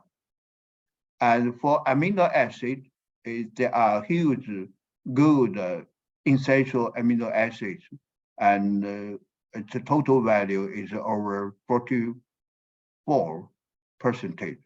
Compare with that in rice and starch, the lysis content is much lower. Either the flavor amino acid content is higher. These marks are the asterisk marks the essential acid, the triangle marks the flavor amino acid. While for the total fatty acid, it occupies about 55%, and this indicates the lower lipid contents are good for preventing the cardiovascular disease. And this was some mineral trace elements, and it's contain different content in Saccharinella japonica, cytophenol, lamentaria, and Porphyra hatinensis. In general, there are huge of calcium and iron content rich in the seaweed.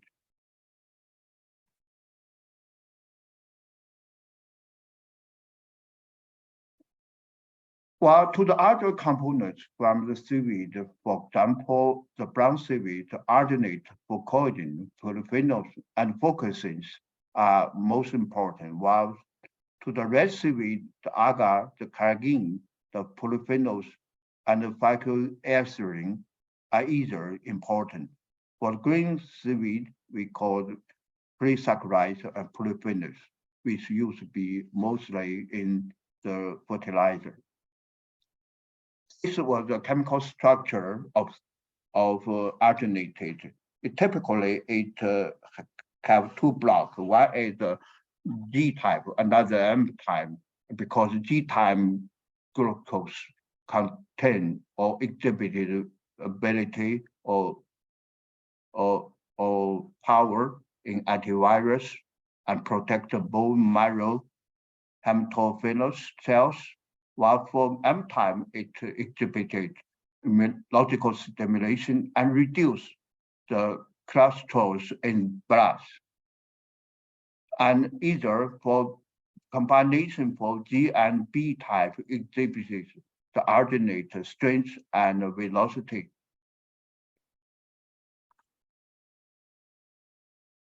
Certainly, there are different MG ratios and molecular weights from the various brown seaweeds, and either they were applied for different applications in food and biochemical fields.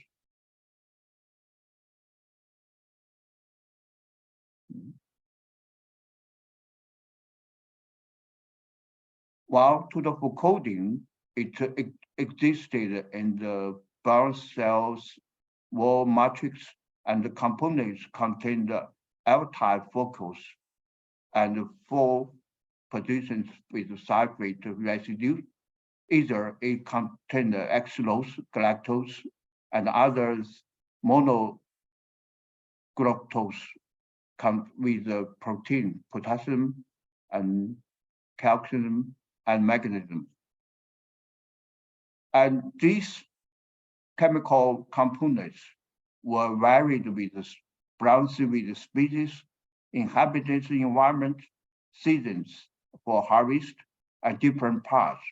Also, it exhibited anticoagulant, anti-tumor, and anti-inflammatory. Either it had effect on the diabetic norepinephrine. And from the synthesized consideration, the fucus comes from fucus, and it's with 103 or 103 or 104 glucine. Either it's synthesized with another direction with adding of sulfate fucins. And finally, it's complicated with various units of the complex polysaccharides. Previously, our groups published some works, these papers mainly biologically consideration and biochemically stagnation. And to the diabetic neuropenses, we either publish a series of works from point of view of chemical and pharmacological. To the focal senses, it's actually a combination of 2 carotenoids and recently used for food and drugs in all we call the healthy foods in China.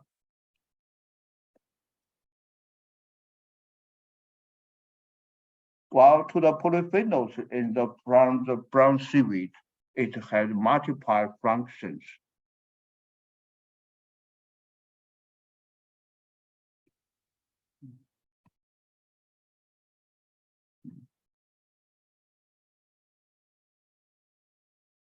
In vivo, it can inhibit F-type amylase and F-type glucosidase.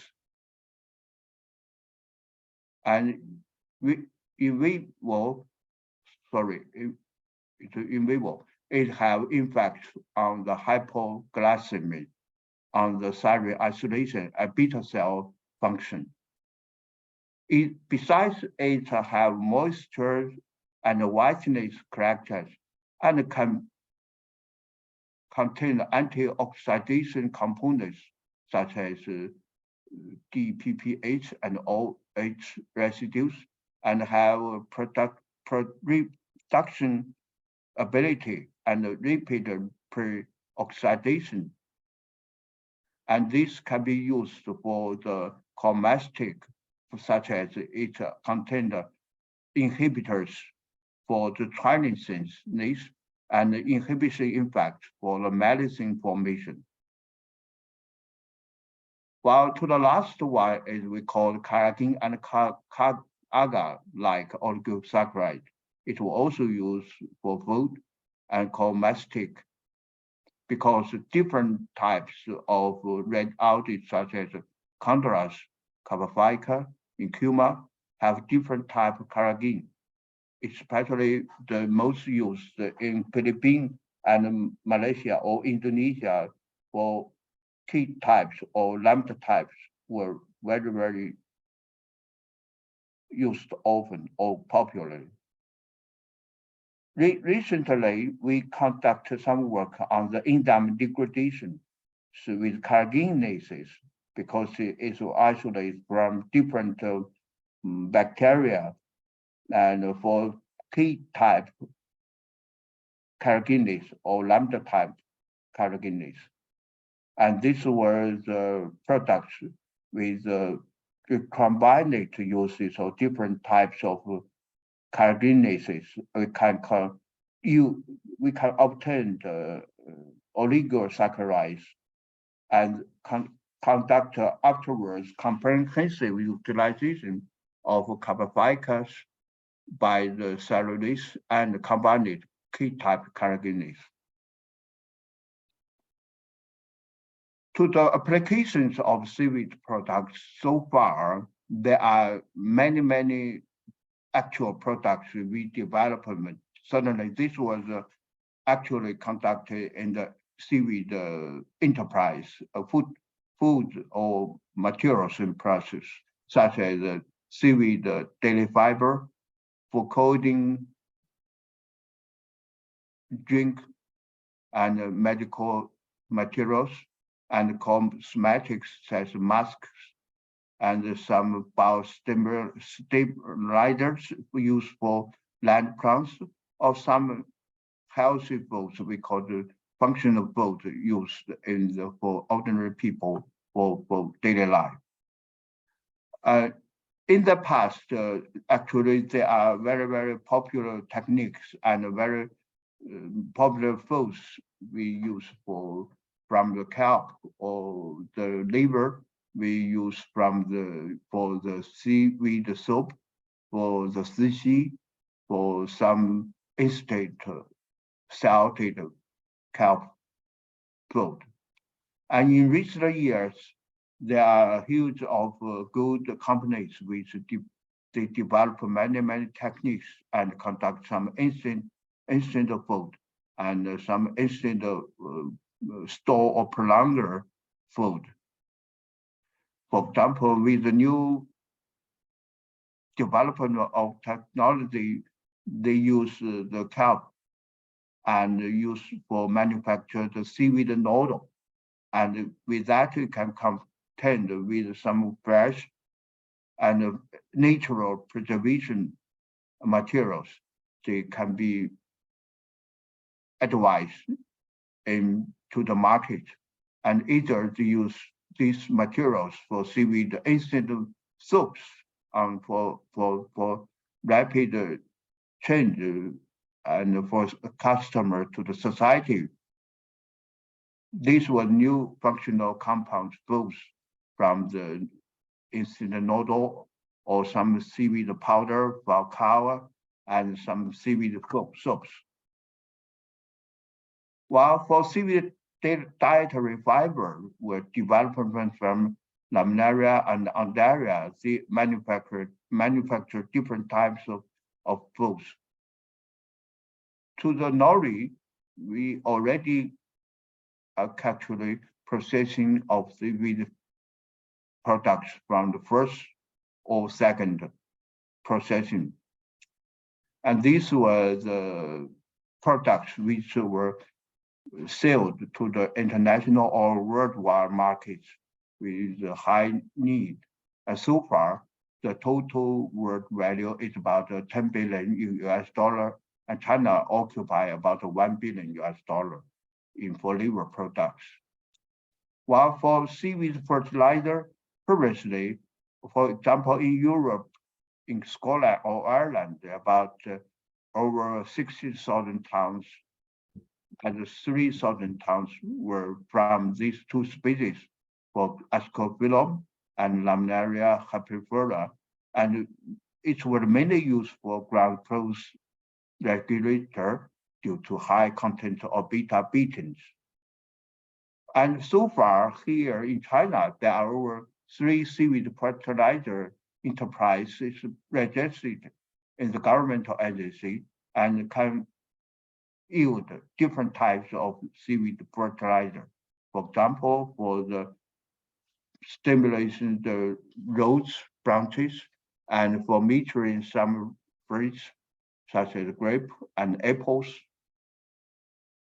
And in recent 3 years, there are new fields such as the seaweed as additives used in cow and pig's diet because it could be functioned for food attractant, for enhanced immunology for the cow and pig, and especially very, very hot topic, reduce the methane emission to the atmosphere and improve the meat quality for these land animals.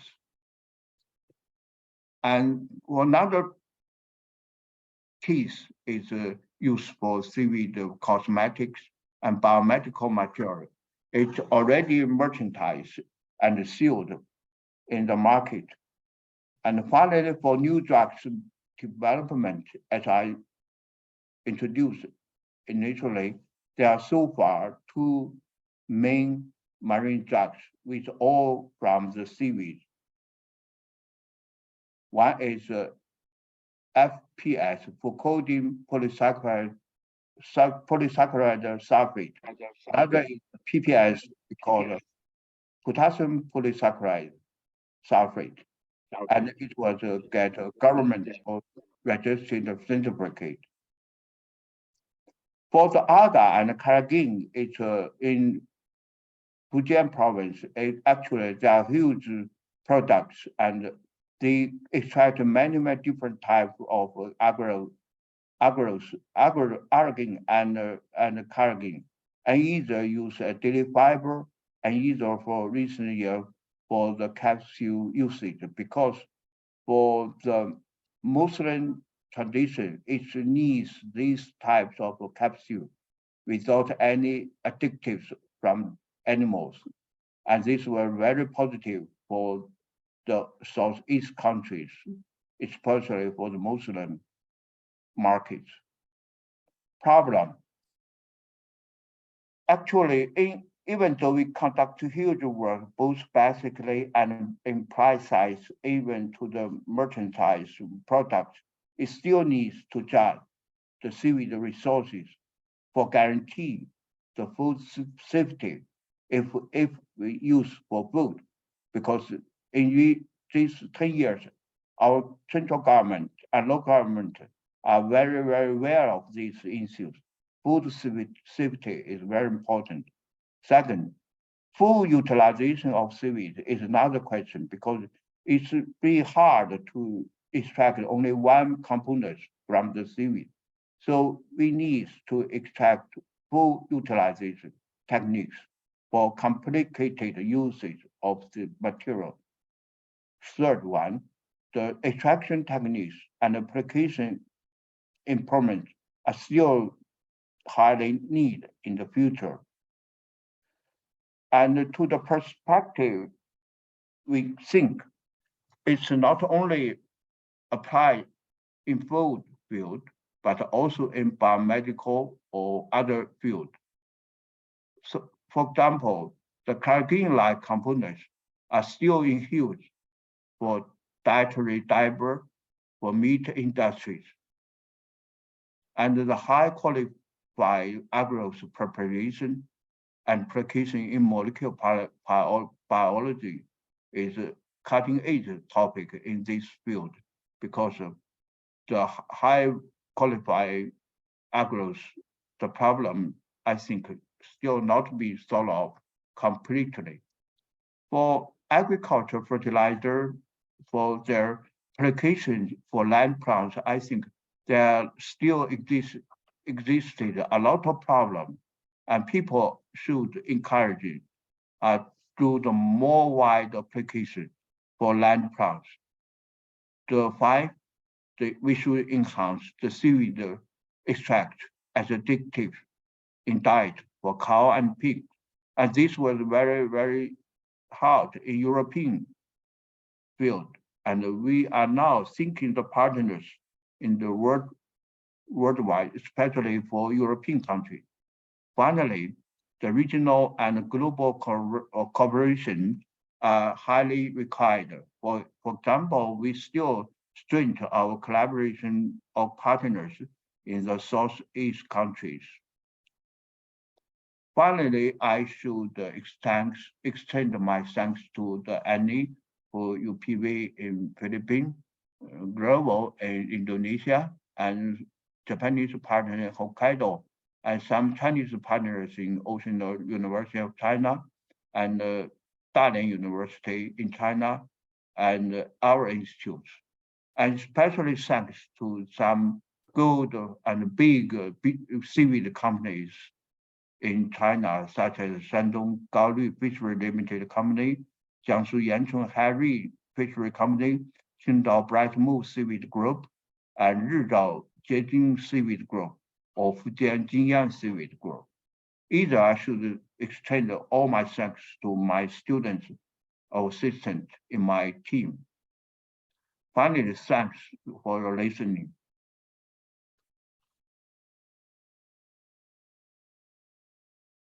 Thank you very much, Prof. Delin Duan. So we should give appreciation. Thank you for sharing very comprehensive overview of Prof. Delin Duan work. And the committee would like also to give a certificate of appreciation to Prof. Delin Duan. Thank you. Thank you, Prof. Delin Duan. Yeah. Before we continue to the next speaker, I would like to encourage our online participants who would like to send questions to our presenter. Participant can send the question through the chat box. In Indonesia, also you can send the question in English or in Indonesia through the chat box, and we will translate it later on. So, ladies and gentlemen, we are now come to our third speaker.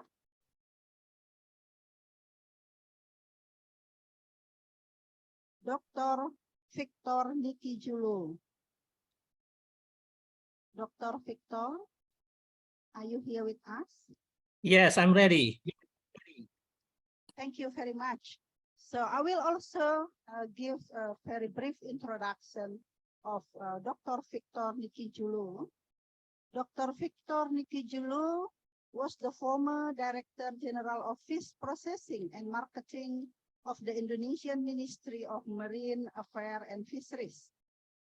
And he's the Executive Secretary of the National Coordinating Committee of the Coral Triangle Initiative on Coral Reefs, Fisheries, and Food Security. He initiated the formation of 11 fisheries management areas and are now implemented in Indonesia. When he was the Director of Research Center of Capture Fisheries. He has a lot of list of job publication here, but I would like to mention one that he received his PhD in Resources Economics from the University of Philippines in Los Banos in 1994, where he was awarded the best PhD dissertation in the School of Economic and Management. Without further delay, Prof. Victor Nikijulu, the time is yours. Thank you, Madam, for a nice introduction. Excellency, ladies and gentlemen, thank you for having me in this prestigious seminar. Can you hear me? Okay, can I get a reaction feedback? Can you hear me?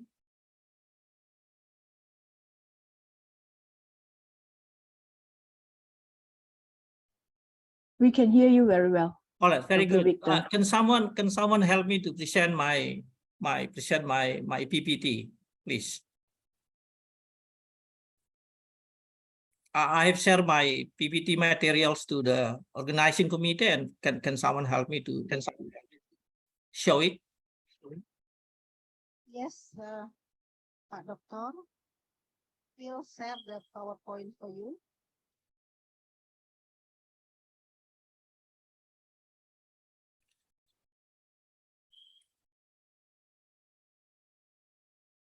Okay, thank you so much. Yeah, let me, I'm now working at Konservasi Indonesia. It is a national partner, main national partner of Conservation International. Conservation International itself is a global conservation organization based in Arlington, US. And we work right now in 5 continents, more than 70 countries, including Indonesia. Before, Conservation International was in Indonesia for about 20 years. But then the works of Conservation International Indonesia is now replaced by Konservasi Indonesia.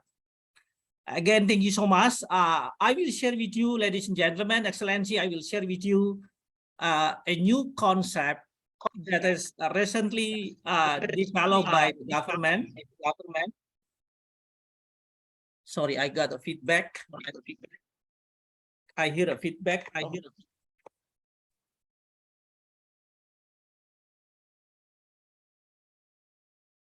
Can we continue, please? Okay, next slide, please.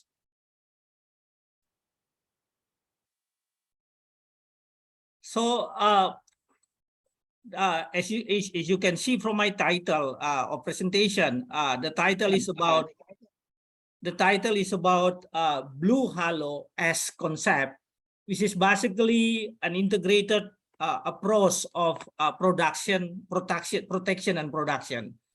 Konservasi Indonesia is working with the government, central government agency, which is coordinating Ministry of Maritime and Fisheries and Ministry of Fisheries and Marine and Fisheries, and many other agencies to develop this concept, and it is being developed right now. And we have a target that the Blue Halo S or protection production approach will be officially introduced or announced in the coming G20. There will be a special session on ocean, which is called Ocean 20, will be in the 13th or 14th of November. And we hope that we can introduce to the global community about the Blue Halo, which is applied in Indonesia. Blue Halo have been applied in many countries, but recently, as I said, we work together with the government to develop this concept. It is basically an integrated approach between protection and production, where those 2 components are working together and try to be managed in one room, or those two components are managed at once. In a way, the impact of protection can affect the production. On the other way around, production can also be utilized, be developed by considering the protection aspect. Okay, ladies and gentlemen, in this slide, I only have like 10, 11 slides, so I will end my presentation hopefully less than 25 minutes. Basically, this slide want to illustrate to you problems and change encountered by our country. There are many lists. I put it here in the slide, including climate change that have been alluded by Professor Lim and Professor Deon. But basically, I want to focus in the main problem faced by our country is the overfishing. Here in this country, we have 99 fisheries. I will explain about it later on. 9 fisheries, and the 9 fisheries, about 90% has been either fully or over-exploited. This is basically serious problem faced by our country, especially the fisheries industry or a blue economic as a whole. If you want to put fisheries as one of the blue economic component. But the same time, government also promoted to develop. Right now, the target is 32.5 million hectare of the marine protected area. So it is by 2030, which is called 2030 vision. The government want to have like 30.5 million hectare marine protected area, which is well managed. And the current figure is 28.4 million hectare MPA have been developed all over the Indonesia. And it is including the one managed by the central government, but most of the MPA are managed by the local government. So you know, comparing the overfishing and the protection, which is represented by the MPA, of course, we have also other protection measures like, or other protection strategy like species protection, then focal spaces protection, area protection as part of the fishing ground. But I just want to focus on the MPA, Marine Protected Area, which is basically a particular regime specifically developed to protect our resources. And hopefully from that protected area, there will be kind of spillover effect that will affect our fisheries. So basically in this slide, I want to show you there are many problems faced by our country, but our main problem is the overfishing and how the government have tried to overcome the problem of overfishing by many strategy, but one of these is establish marine protected area. So marine protected area and the fishing ground or fish stock should run all together in order that there will be connectivity, interrelationship between those two principal components. Next slide, please. Okay, as I said that this is the recent decree issued by Ministry of Marine Affairs and Fishery 19/2022, just a few months ago. But this slide want to show you that our fisheries, this is condition of our fisheries. We have 11 fishing ground. 3 fishing ground are part of the Indian Ocean, and 8 fishing ground part of the Pacific Ocean. So all in all, we have 11 fishing grounds. So we categorize or we divide our fish stock into 11 fishing ground. And in terms of species, we divided it into 9 species, 9 group of species, starting from small pelagic, there's a large pelagic, demersal, coral fish, penite shrimp, lobster, crabs, and swimming crabs. So, and lastly, a squid. So by cross tab, you will come up with the 99 fishing grounds. And you can see from the figure that most of the fishing ground or most of the fishing stock have been fully or overexploited. Next slide, please. This is like summary of our fish stock condition. In 2015, we have a 42 red stock, 45 yellow stock fully fish, red stock overfish, and we only have a green stock which is 11. So 11 green or underfish stock. And if you compare over time temporal analysis, you will come up with the 2022 that red stock becoming number of red stock becoming lower. Right now is 35. Yellow slightly increased to 63, but the green one is still 11. This slide indicate that, of course, there's an effort to improve the condition of our fishing ground, but most of the fishing ground, as I said before, most of the fishing ground are still in the red and yellow condition. We still have huge effort to increase the condition in a way the numbers of the green stock should be increased. So basically, this is an idea about a problem that we are encountering right now. Next slide, please. The MPA, as I said before, we have fishing ground, but the other things we have a marine protected area, and so far until today, we have 28.4 million hectare MPA all over Indonesia, but you can look from the figures. Most of the MPA are in the eastern side of the country, in the eastern fishing ground. A little bit, so most some are in the Riau Islands, but most of the MPA are in the eastern part of the country.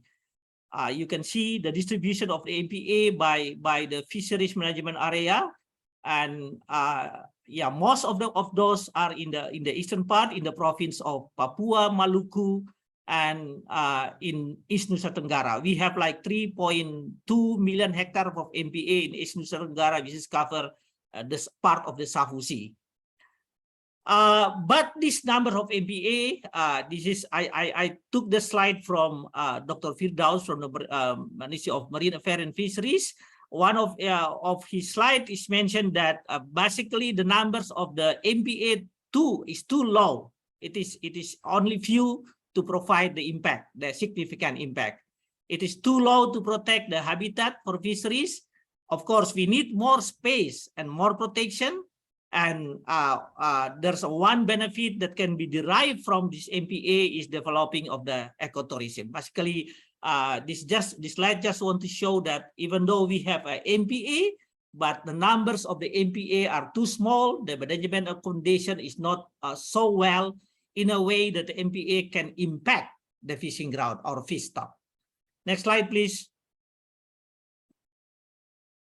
Okay, ladies and gentlemen, this is a new slide. I also adapted it from the Dr. Firdaus slide, which is telling us about Indonesian ambition or target to develop MPA all over Indonesia. As I said before, by MPA Vision 2030, the government have decided that numbers of MPA all over Indonesia will be 32 million hectares. But just recently, the government announced that by 2045, in conjunction with the 100 years of our independence, government will have a target to expand the MPA from the 32 million hectare target right now to be 97.5 million hectare in 2045, or close to 100 million hectare. This is basically a new target that will be announced by the government, and it will impact a lot to our fisheries. And we hope that as evidence that have been shown in the previous slide, that the current MPA do not have an impact, the good impact, but we hope with this target, with this MPA that will be established to about 100 million hectare, the protection and production management can be realized. Next slide, please. Okay, macro blue economic, as mentioned before, as alluded before by Professor Lim and Professor Delon Duan, and even in the opening speech, that this country is endowed with the huge resources. We have a coral reef, we have a seagrass, we have mangrove. Even for the mangrove, we are the largest country in the world. In the term of the production, we are global ranking. Currently, we contribute, the fisheries and aquaculture contribute about $27 billion of our GDP, and the marine and coastal tourism contribute about $26 billion of our GDP. There are 3 million people directly engaged in fisheries, but considering or taking into account processing, marketing, those who are working in the fishing base area, in the fishing port, all in all, we come to about 6 million people. So directly and indirectly, there are about 9 to 10 million people in this country who are dependingly on the fisheries or marine sector.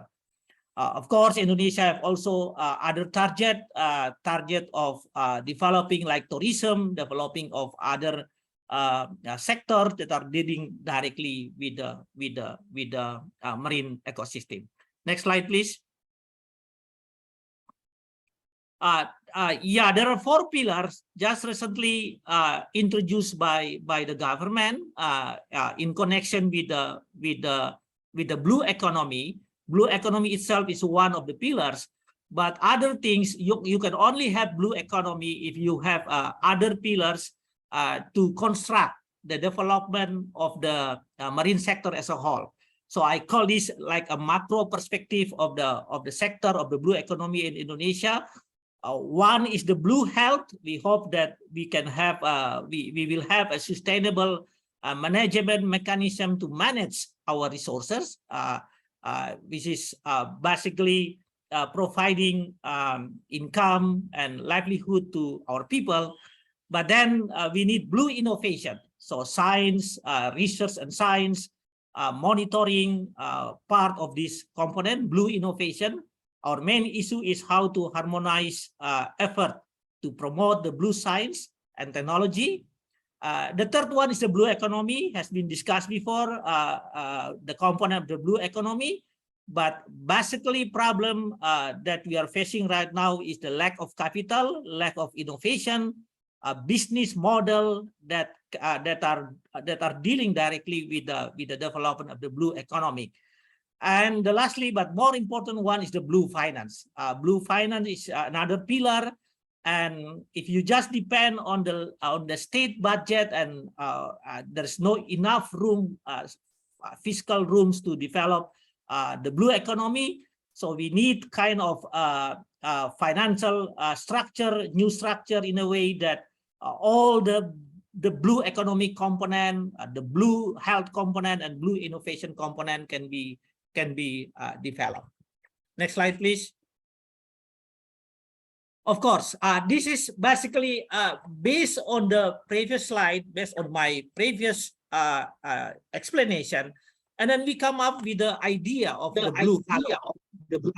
So how blue halo can be introduced and how blue halo can partly overcome the problem that I said before.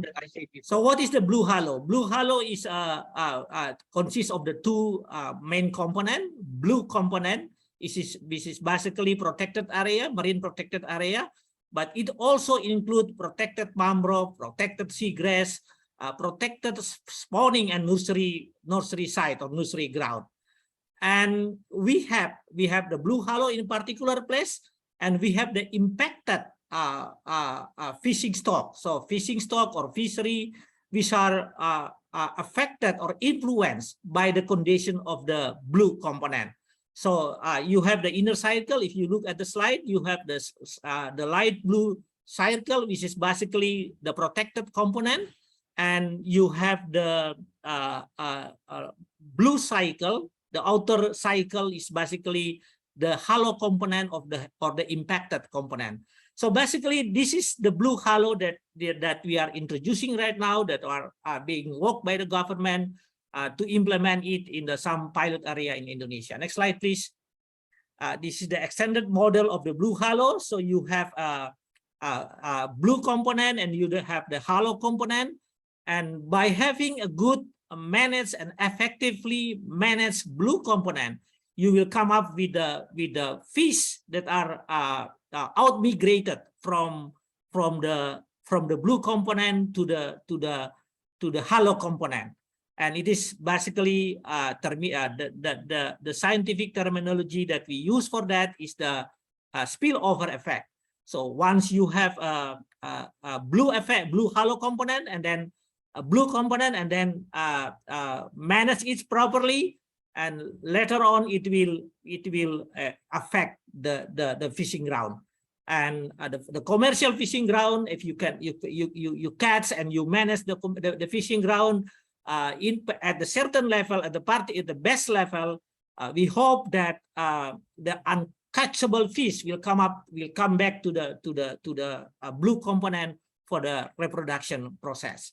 This is the blue halo that we are introducing, that are being introduced by the government and the private and the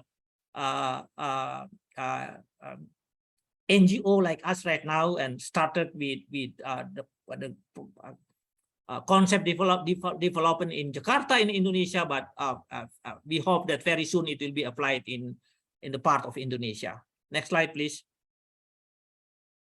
And this is the extended model of the blue halo protection and production. Of course, to carry out, to implement this model, we need the sustainable financing, and we hope that by having a very good fish stock, and private sector can generate income profit from the fishing, but we hope that part of the fishing can be ploughed, can be put back to the hollow component, to the blue component, in a way that process of management of the protected area can be improved.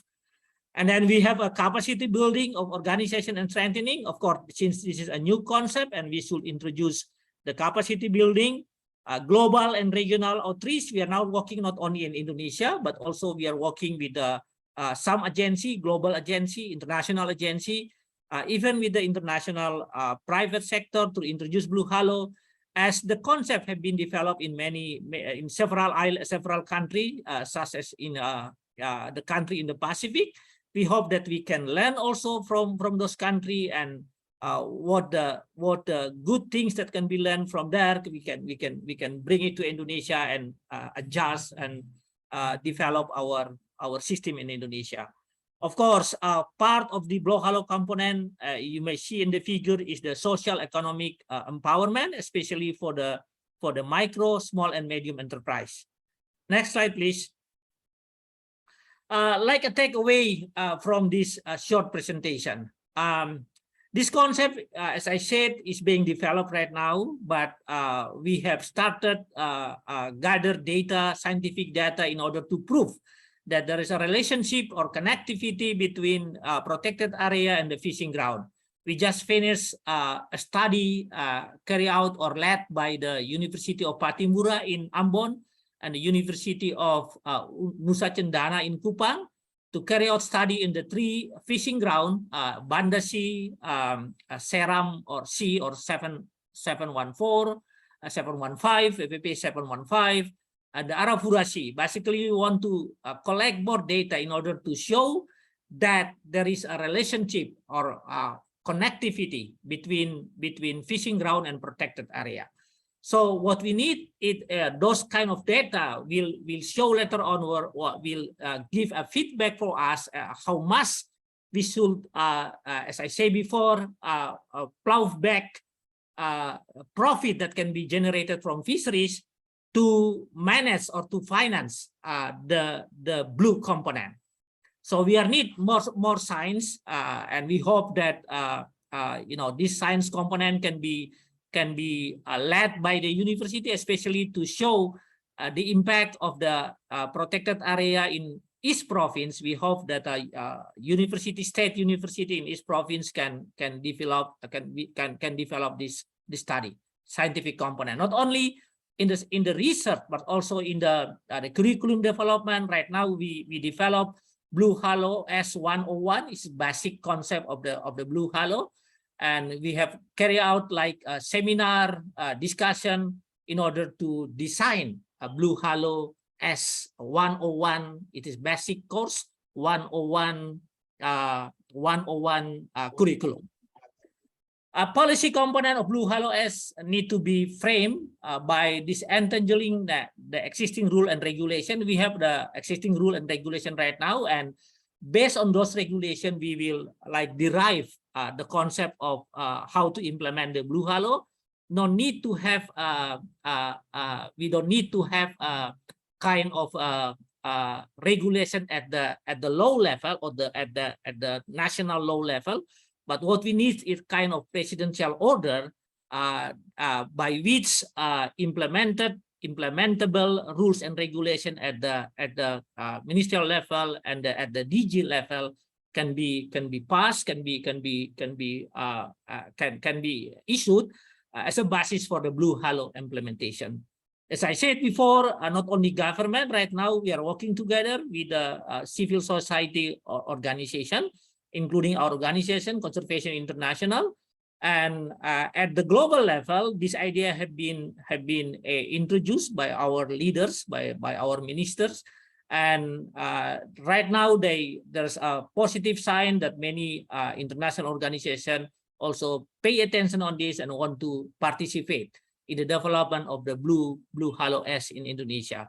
But what we need also, the role of the CSO is in advocating toward the improve of the governance, empowering community as the main beneficiary. So at the end of the day, what we hope from the Blue Halo S is basically the better and improved livelihood of our fishermen or of our fisheries. The last thing is the Blue Halo S should be applied in all fisheries management area. For our case in NTB, we have at least two fisheries management area that border NTB province, which is 572 at the southern part, and at the northern part it is 713 FME, a part of the Flores Sea. So we hope that in 11 fisheries management area, Blue Halo can be applied, but to start the Blue Halo, we just selected, the government just selected 571. It is the waters of the west coast of Sumatra, which is cover 6 provinces. We are now working with the local government, with the central government, to develop Blue Halo as implementation in that fishing ground, West Sumatra fishing ground. But we hope that this concept can be developed. But of course, we still need a lot of data in a way to prove all the stakeholders that the Blue Halo could be one of the strategy for our improve or better fisheries in the future. Ladies and gentlemen, that's the end of my presentation. Thank you so much. And as I said before, Dr. Ateng is in the States, and if there's a question, comment about this, Dr. Ateng will help you to entertain those questions. Thank you so much, and back to you, Madam.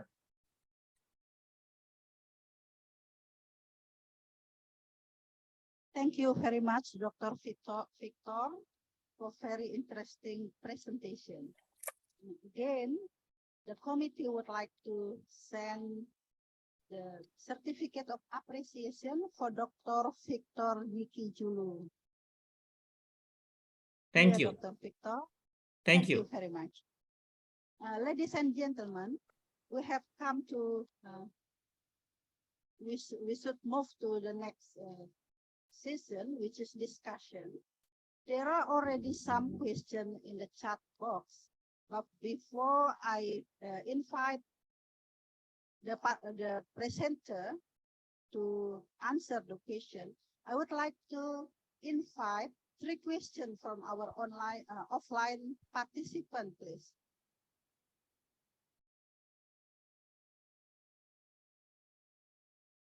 Bu Made? Yeah, and the one there, and one more question from the lady in the middle. So all 3 ladies will give 3 questions, and please, the first one is Ibu Made. Please state your name and to whom the question is addressed. Ibu Made.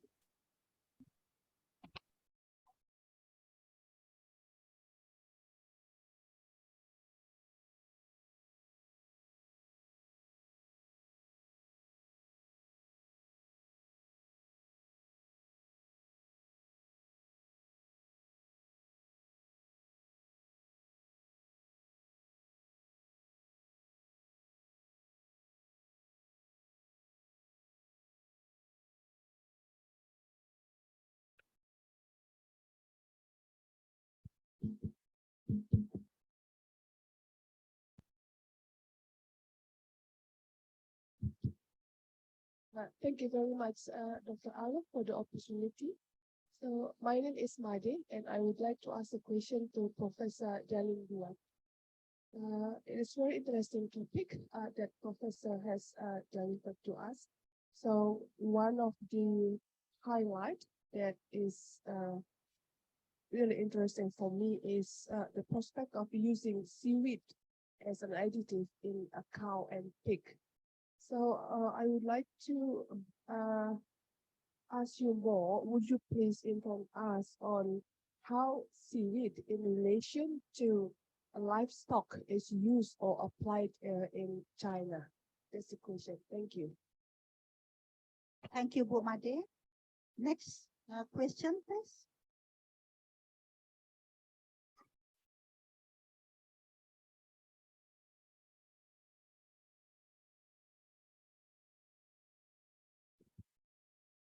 Good morning, ladies and gentlemen.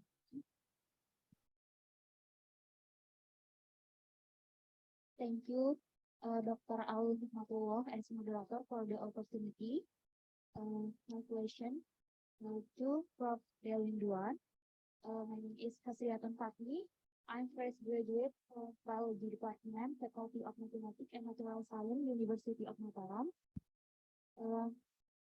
I have been working on molecular doping study about screening 24/7 bioactive compound promoting as antiviral SARS-CoV-2.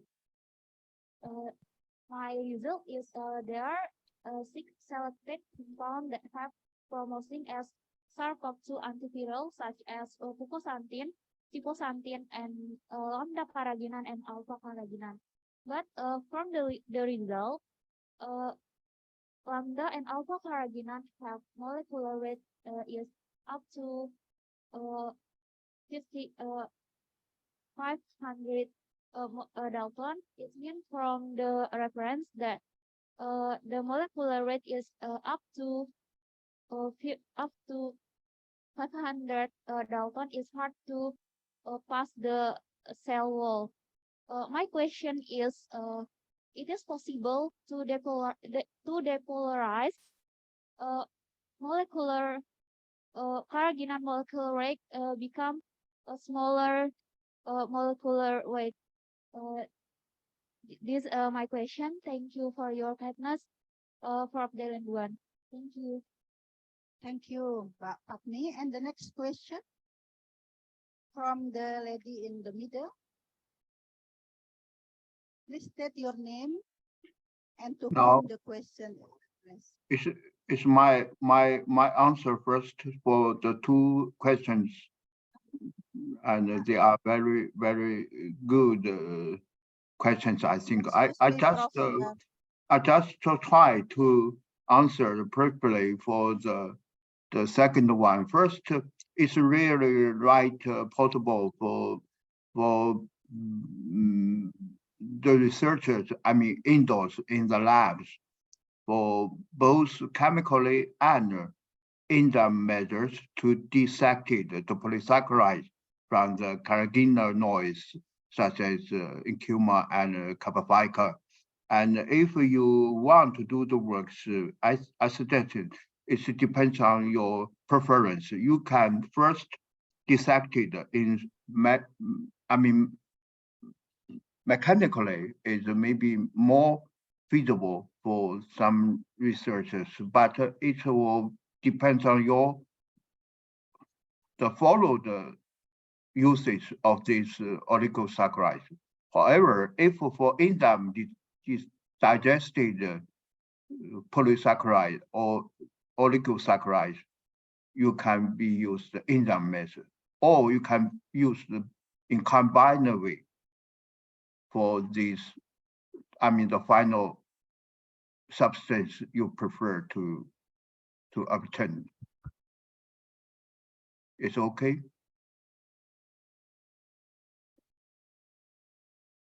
For the first question, I nearly forgot can you repeat it again for the questions? Yes, the first question is from Ibu Made. Yeah. She asked the prospect of using seaweed to livestock in China. Do you have any experience that the prospect of using seaweed? Pardon? Livestock. Well, actually, for brown seaweed and red seaweed, for example, for Succulenta japonica and Undaria pinifidata, we used isolated gametified as sea stock and preserved for long term, and the lower seawater temperature, suddenly it was filtered with a series of process. However, if for the porphyra we use the gametified, actually use a concholysis stage as seed stock for preservation. However, for the carcinoid types seaweed, so far we did not concluded ideal and good strategies for preserve and keep it in the labs. For example, as I visited several times in Jakarta and other universities in your country, either visited the labs in Philippines, we found that they used to be cut in a very, very small branches, and I mean segments for the seaweed stock indoors preservation. However, with long-term preservation or persistence, it could be decay or become white, or we call it white disease, somehow like that, because it's usually with unsexual production. So we are wondering to whether there are no more better strategies for preserving this type of red algae in the tropical areas. It's a challenging topic, frankly, I think. Thank you, Prof. Delian. Before we go to the next question, so I would like to invite Prof. Lim Paik in first to answer some questions from the chat box from the participant. Prof. Lim, are you here with us? Yes, I'm here. Yep. Yes, the question for Prof. Lim in the chat box is from Professor Srividya Stuti. Yeah. Do you get the question, Prof? Yes, okay, I can address. So, Prof. Vidi, thank you for your questions.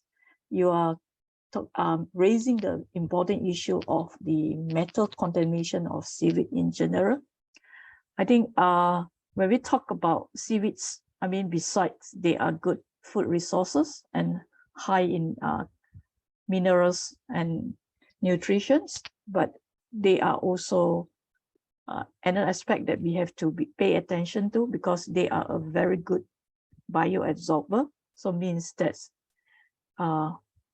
based on the location they are growing, they also can absorb, especially the heavy metals of concern. So I think this is something that the national should come out in terms of the guideline for especially for food production. If you talk about in terms of the guideline, unfortunately, I think for Southeast Asia country, we are behind in terms of guideline on the safety and the level of contamination. However, I know that I understood that in China, they do have a very clear guideline in terms of the heavy metal, as well as the microorganism composition contaminants, the factor, what are the parameters that look into, which I think Prof. Delian Duan can further elaborate in terms of the biosafety of the seaweeds as a food.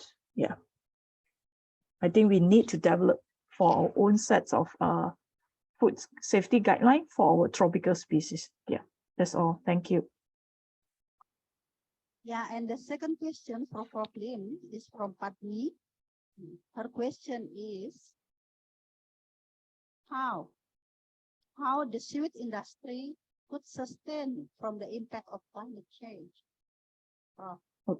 Okay, thank you, Padmi, for your question. I think they are very important, because if we talk about to sustain the seaweed industry, especially for aquaculture in the midst of climate change, I think this is something that's challenging, and it won't be a single approach that actually we can tackle to it. We know that the international community have been raised out the concerns to how we can reduce the increase of temperature and keep it at 1.5 to 2 degrees Celsius. But the thing is, we know that in order to achieve that, there's a lot of effort that we come to. But at the moment, we are facing climate change. So firstly is, if we talk about, I will use Yukimata as example. Firstly is the strain and the species that we are cultivating now worldwide. We are actually using the same mother plants that have been cultivated for more than 50 years since it's first time introduced. And this is actually proven by the study that we carry out, including Dr. Eka on Indonesia. The genetic diversity that we are cultivating, the genotype is very limited. It's only up to 1 to 3. Not only Indonesia, not only Malaysia, but worldwide.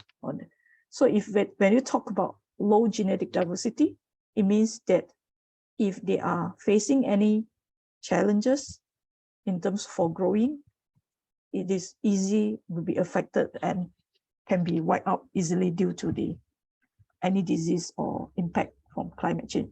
So the first, most important now, I will say, is that we have to increase the effort to look for new cultivar. So this new cultivar means that we have to develop from the world population with a different genetic makeup, or in short, we say different genotype. And then hopefully, in hoping that we have to test the strain and species to be climate resilient. And for Earth tropical, I think the most important factor or severe factor that is affecting us is global warming. So, and we hope also that because with global warming, if increase the incidence of pests and disease, we also have to look that they are versatile to pests and disease. Then of course, with the increase of, we also need to look into in terms of the environmental or growing factor, where we are growing seaweed, we have to keep the water pristine, free from pollutants, and that's where we're linked to food safety as well as the survival rate for the aquaculture. So I think this is, I raise up the two most concerned, but of course there are many other factors that we still have to look into. Thank you for your question, Patmi. Thank you very much, Prof. Thank you very much, Prof. Lim, for the Most welcome. Yeah, so there are several issues actually has been raised during this the presentation and discussion in this in today's session. There's some might be challenges, and we should address it. I think in global collaboration. For those research, I would like to invite Prof. Buan Ansari from LPPM University of Mataram, and how UNRAM in the future could address these issues, and how UNRAM could also collaborate with many parties to try understanding what we are facing now and how this seaweed industry will also be sustainable in the future. Prof. Buan, it's time for you. Thank you, Dr. Alu, for opportunity to deliver some summary of what's our role. I'm a research coordinator of Research and Communities Institutes in Mataram University, and I'd like to deliver about what's our role to express the vision of our university is becoming a research-based and internationally competitive university by 2025. It's very close to the target of our mission. So the role of our institute, Research and Community Service Institutes, lastly, we arrange a master plan of research with the time range 2020 until 2024. This master plan research already approved by the Academic Senate of Mataram University, I think last year, December last year. So our focusing now, we are refocusing the research in Mataram University with five main topic and five special location in this research. The big topic is how to sustainable management of small island. As we know, in Nusa Tenggara province, there are two main islands, Lombok Island and Sumbawa Island, and about 378 small island. And from this almost 400 islands, there are 32 island inhabitants, so inhabited in 32 islands. The five main topic of our research in Mataram University is, the first one is food. This is the first one. The second one is health and medicine. So this two is very related with what you present from the keynote speaker, Prof. Lim, Prof. Delin, and Dr. Victor. And the third one is energy. The fourth one is environment and tourism. This is relevant as well with the speech from keynote speaker.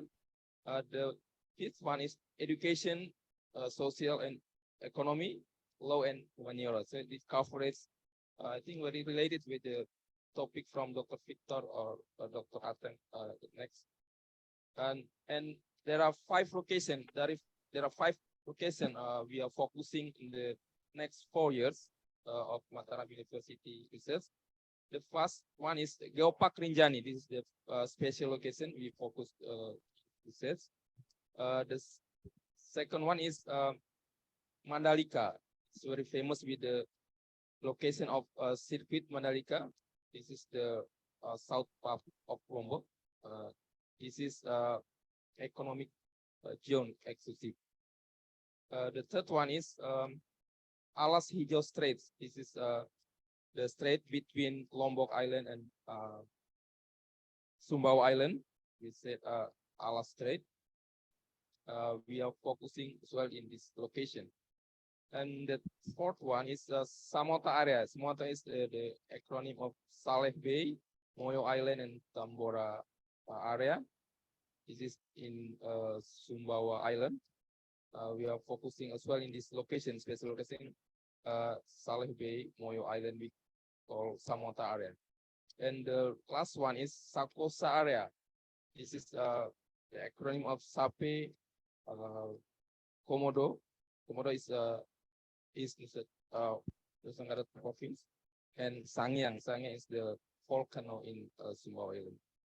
So this is the big opportunity of us, Mataram University, for further collaboration with the or institution or the abroad or in Indonesia to make a collaboration in the future. I think that's all I want to deliver to Alu. Thank you, Prof. Buan. So, ladies and gentlemen, it seems that in the future there will be more collaboration between University of Mataram and other university to try to answer some of the challenges that we face at the moment, including the impact of climate change to marine industry. Before I go to the next question, I would like to have Pak Atang to give some comment regarding some issue that has been raised, particularly with this pollutant, contamination, as well as about the food industry and climate change, and how it could benefit the blue economy, particularly regarding this marine protected area and the blue halo. Maybe we should hear some more explanation from Pak Atang. Thank you, Madam. Maybe I'll focus about our future collaboration between Yayasan Konservasi Indonesia and the Universitas Mataram, based on our program or our project. For the seaweed, we already have a close collaboration. That our goal is to, like the presentation from Professor Lim, Conservation Indonesia. Yayasan Konservasi Indonesia is the main partner of the Conservation International that we try to explore the new species or the new seaweed for the cultivation in Indonesia, not only in West Nusa Tenggara, but also in the East Nusa Tenggara. So in this collaboration, we will apply for the blue economy based on the government's target. So this is the first for the seaweed. But another is we have another activities supported by German government in the Somakor. We will work in the this is a blue economy also. We will work for the whale shark in West Nusa Tenggara, that we will increase the availability or the whale shark in Teluk Saleh, West Nusa Tenggara, to increase the tourism, marine tourism. So I think a lot of activities that can be improved, or we can collaborate with the Mataram University.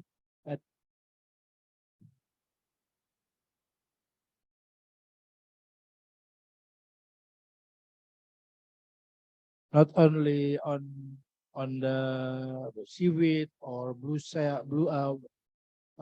whale shark, but also another activities, another program for example, for the mangrove restoration, because this is support to increase, like Pak Victor presentation. We support the blue hollow, but it means we will provide the availability or the rich marine or fishing ground area in our fisheries management area by develop or increase the management of the marine protected area. I think we need a collaboration for the next future about the MPA, because this is very important to provide the fish stock in our fisheries management area, and also we will support for the fisheries policy that will encouraged by government. Thank you, Madam. Thank you very much, Pak Atang. So, Pak Atang Supriyatna. Pak Ateng Supriyatna is the program manager, fisheries and aquaculture program manager from Yayasan Konservasi Cakrawala Indonesia. Thank you, Pak. And ladies and gentlemen, we are limited by the time. It seems that there are some more questions, and some questions which in the chat box that has not yet been answered by our keynote speaker. We will direct the question to the keynote speaker, and then later on the committee might send the answer to the audience. Yeah. So without continuing this session, I would like to say thank you very much to all of our keynote speakers for outstanding presentation, and for them to be able to attend our ICBB 5 ICBB conference. Thanks also to all participants, the online participants, as well as the offline participants today, who making this session very productive and interactive, I think. Yeah. And I think we should close, we should end this session now, yeah, by saying again, thank you to everybody. Good afternoon. Thank you very much. Assalamualaikum warahmatullahi wabarakatuh.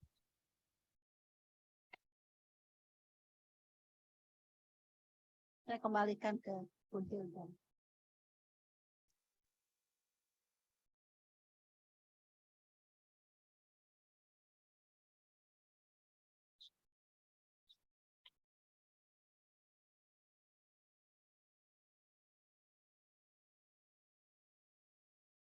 Check.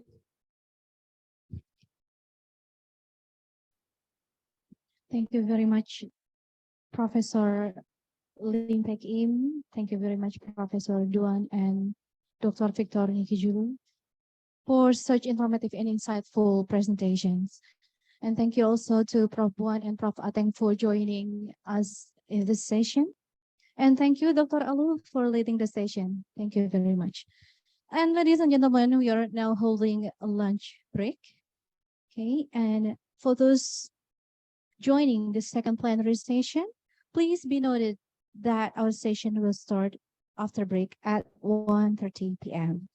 for Indonesian Central Standard Time. So I'll see you soon, and you are welcome to have the lunch that we have served. Thank you. Recording in progress.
Excellencies, ladies and gentlemen, for the second plenary session, I would like to invite our moderator today, Dr. Eka Sundarudu Prasetya. Dr. Eka is a lecturer at Faculty of Mathematics and Natural Sciences, University of Mataram, and he is also a researcher as well as the head of Center of Excellence for Bioscience and Biotechnology, University of Mataram. He's got his bachelor degree from Faculty of Biology, University of Gadjah Mada. He's also got his master degree from Institute of Ocean and Earth Science, University, Malaya, Malaysia. And he's got his doctoral degree from Department of Cellular and Integrative Physiology at at Fukushima Medical University, Fukushima, Japan. And also, I would like to invite all our keynote speakers, Dr. Cahya Kurnia Fusianto, Dr. Kim Lee Chang, Associate Professor Kato Yasuhiro, and Dr. Munawar Khalil. To Dr. Eka, time is yours.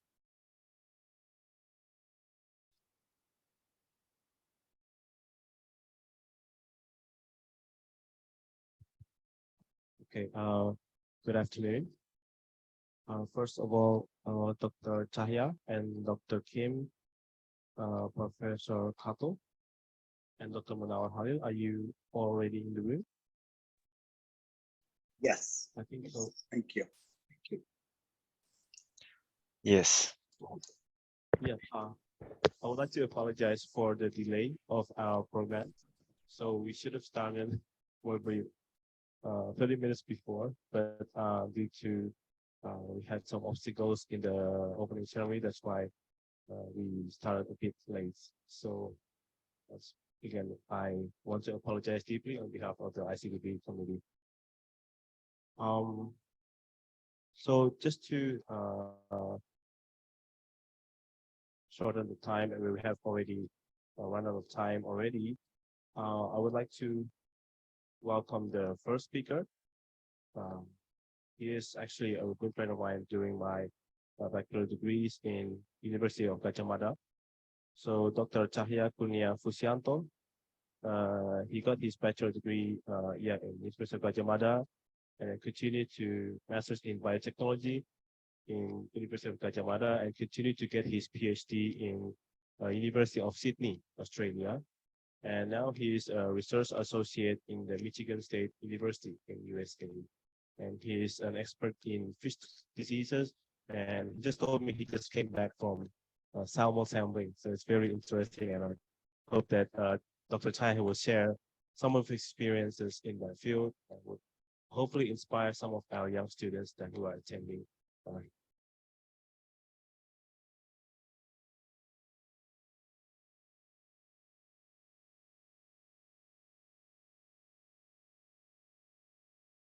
Yes. So Dr. Cahya, I'm here also with Dr. Zainal. He is also studying fish aquaculture.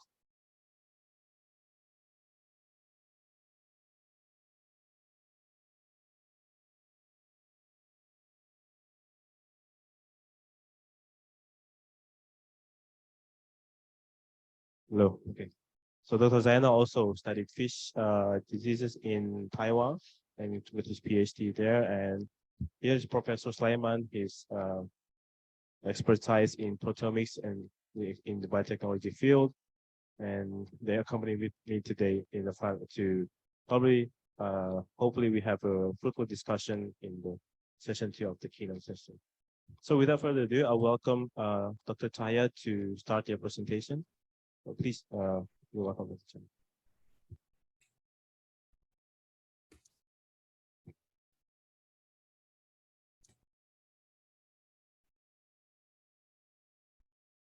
All right. So can I start now? Yes, please, you can start. Okay, well, thank you very much, Echo, for the opportunity given to me. So today I would like to say about viral diseases in aquaculture, diversity, and biosecurity.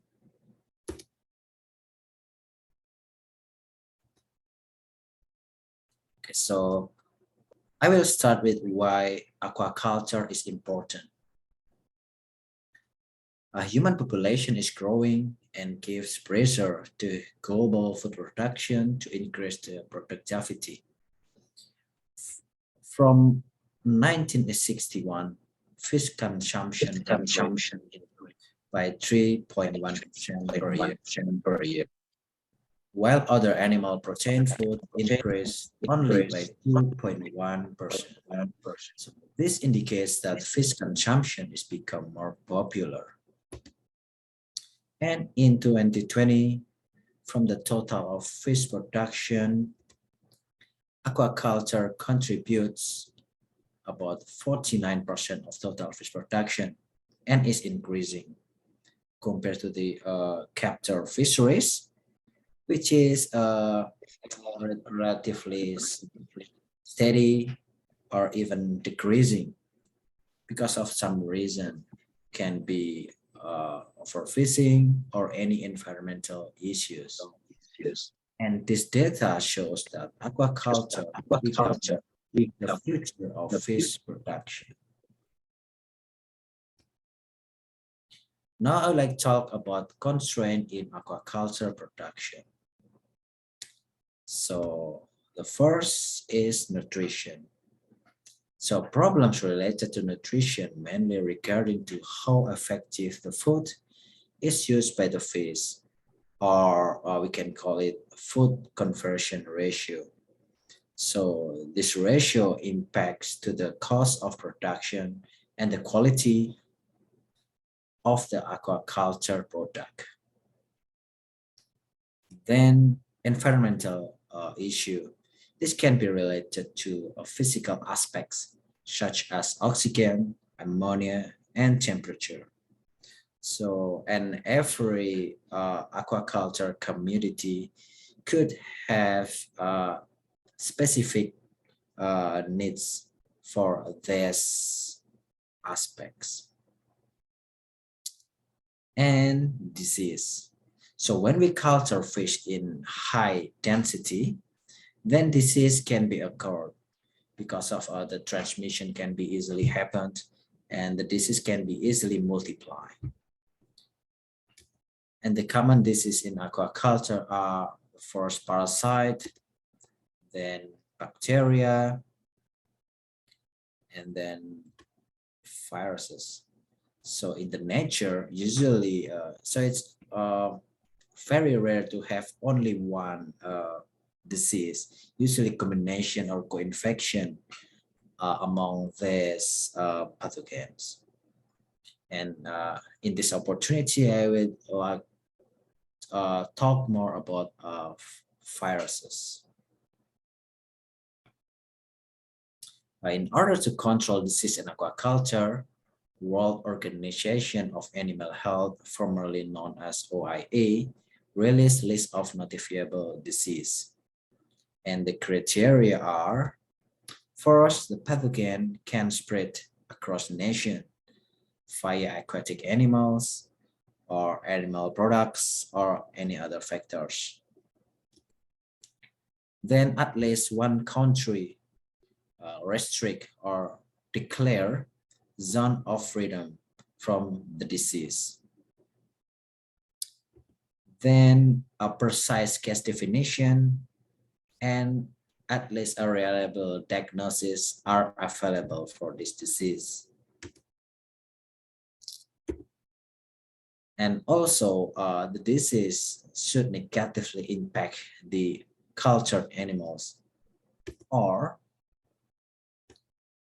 scientifically proven will affect the animals. So these are the criteria to be listed as notifiable disease by World Organization for Animal Health.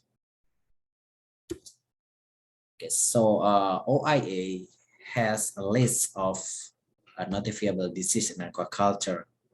In this opportunity, I would like only talk on a few of them. So I will talk about white spot syndrome virus, cyprinid herpes virus 3 or koi herpes virus, tilapia leg virus, and infectious spleen and kidney necrosis virus. So that's the first white spot syndrome virus. So this virus has double-threaded circular DNA with a pretty big genome size, up to 300 kilobase pair. And this virus is very deadly, with mortality rate up to 90% only within a week. So very devastating. And the worst thing is the virus has a quite wide host. Almost all peanut species susceptible. So this is a picture of white spot syndrome virus in Penaeus monodon, and this one in mud crab Silacerata. Clinical signs. So the affected animal will have calcified spots, white, so like this, and the shrimp, so it will be within the exoskeleton of the shrimp. And then they will just slowly move, and they don't want to eat, decrease or absent. So you can see usually affected animals, shrimps, become skinny, and also abnormal behavior, including swimming. They usually just slow swimming or just swimming on the side of the net or near the water surface, and usually catering. And the infection of this virus can be subclinical, so mortality can happen without any signs. So yeah, it's very dangerous. And for diagnosis, histopathology, this virus infection displays typical viral infection with enlarged nuclei. So this is indicates that the viral replication is happening inside the cell. So this is the SSV virion. And so histopathology, you need an expert to interpret the result, and a more robust diagnosis method to confirm this disease is PCR. So OIA lists nested PCR. So this is conventional PCR, and also Tuckman qPCR, which is more sensitive. The sensitivity of this method, the Tuckman qPCR, is 4 copies of the virus, so it's really sensitive. And also in situ hybridization. So this method also mentioned in YA, and so it will look like this, the fancy fluorescent, which can specifically display the virus in the organs. And global distribution, and this virus has been reported anywhere when shrimp is cultured. So you can see in the US, Mexico, Brazil, some part of Africa, China, Indonesia, India, Australia. Then for the next virus, cypriot herpes virus 3 or koi herpes virus. This virus has been listed in notifiable animal disease since 2007. And this virus also deadly with mortality rate up to 100%. And interestingly, this virus is very specific, create mortality only to common carp and koi. So the other species can be infected, but usually not lethal. So you can see here spectacular mortality because of cypriot herpes virus 3 or koi herpes virus. Many fish can, many carp, common carp can die within very short period. So this is really devastating. excuse me. For the clinical sign, we can see kill necrosis or discoloration or necrotic patches. So it is also called dirty kills. Sorry.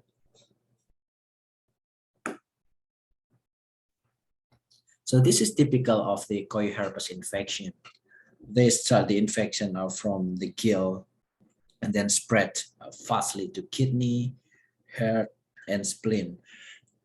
So when the infection getting more severe, so you can identify, detect the virus in every organ. And then for diagnosis, KHV can be identified using specific monoclonal antibodies, such as indirect immunofluorescent microscopy and in situ hybridization. So kind of like this. This technique can specifically identify KHV variant in the tissue. However, in the OIA, they mentioned this technique has not been compared with other techniques, and it can be cost extensive. The gold standard for the KHV diagnostic is PCR. And this is quicker and more reliable. OIA recommends 4 sets of primer to identify KHV. This is Berkovier thymidine kinase primer, and then Gray SPH primers. So it will look like this using a conventional PCR. And global distribution, this virus has been reported the same with white spot virus anywhere when carp is cultured. So yeah, literally when a country cultured carp, so or carp person there will likely to have KHV report. And tilapia lake virus.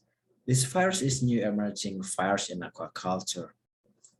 This RNA virus firstly reported in Israel 2009, published in 2014.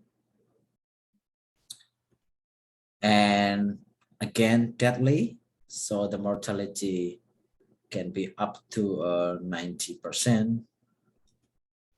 And the host is also not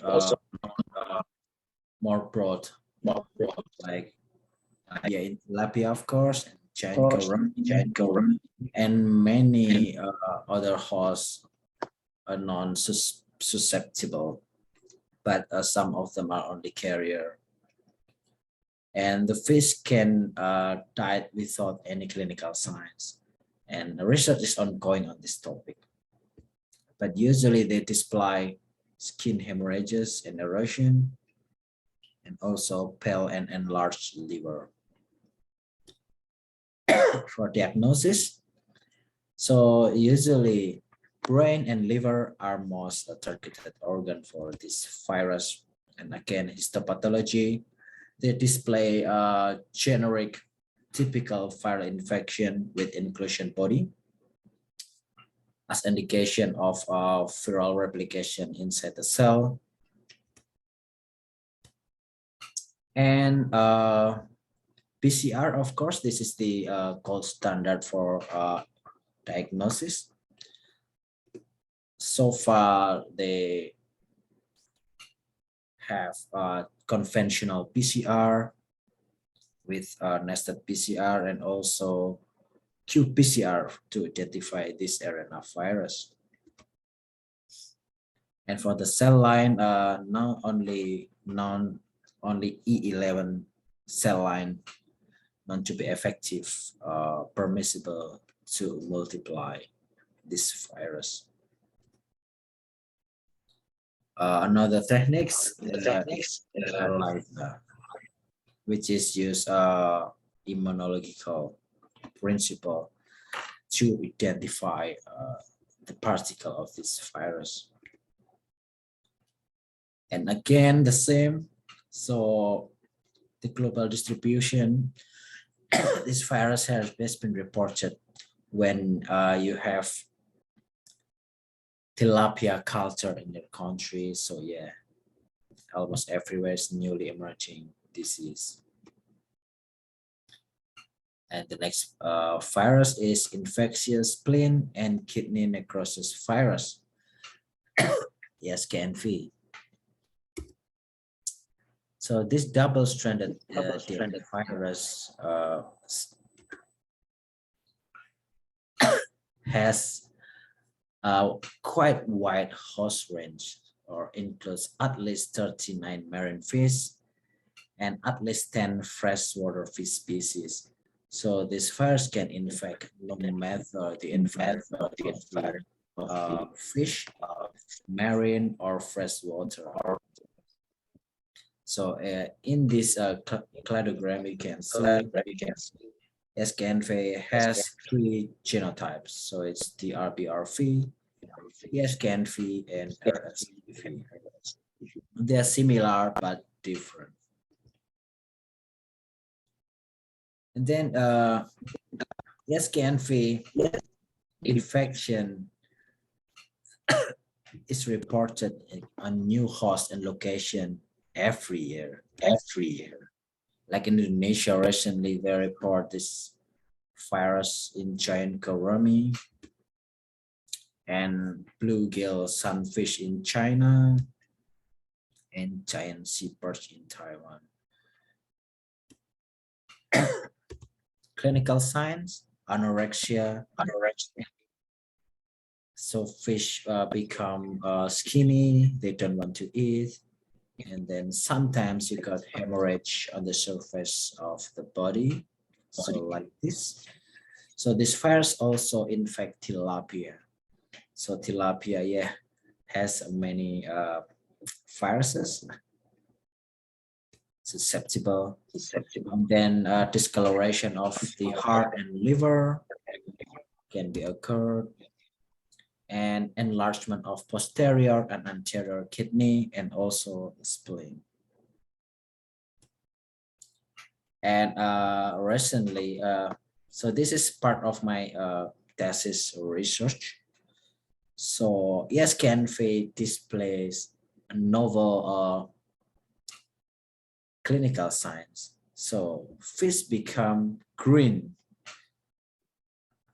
So throughout the body, very skinny, not eating, and become green. And yeah, this is interesting. So ESCNV can display very wide clinical sign. So this is totally new clinical sign for ESCNV infection. And then histopathology, ESCNV display typical viral infection with enlarged cell nuclei, and also okay, so this is interesting that this lesion in histopathology is sometimes not present or very difficult to observe. In a mass mortality case in Vietnam in Paramandi in 2017, even in mass mortality, no megalocytes, the lesion is called megalocytes, no megalocytes were reported during the mass mortality. So mainly the virus replicate and crosses the cell really quick. Then no time for they create the inclusion body bearing cells. So it can be species specific for the SCNV lesion. And this is the electron micrograph in tilapia with the SCNV infection. Diagnosis, so first PCR, why I recommend conventional PCR to identify this virus.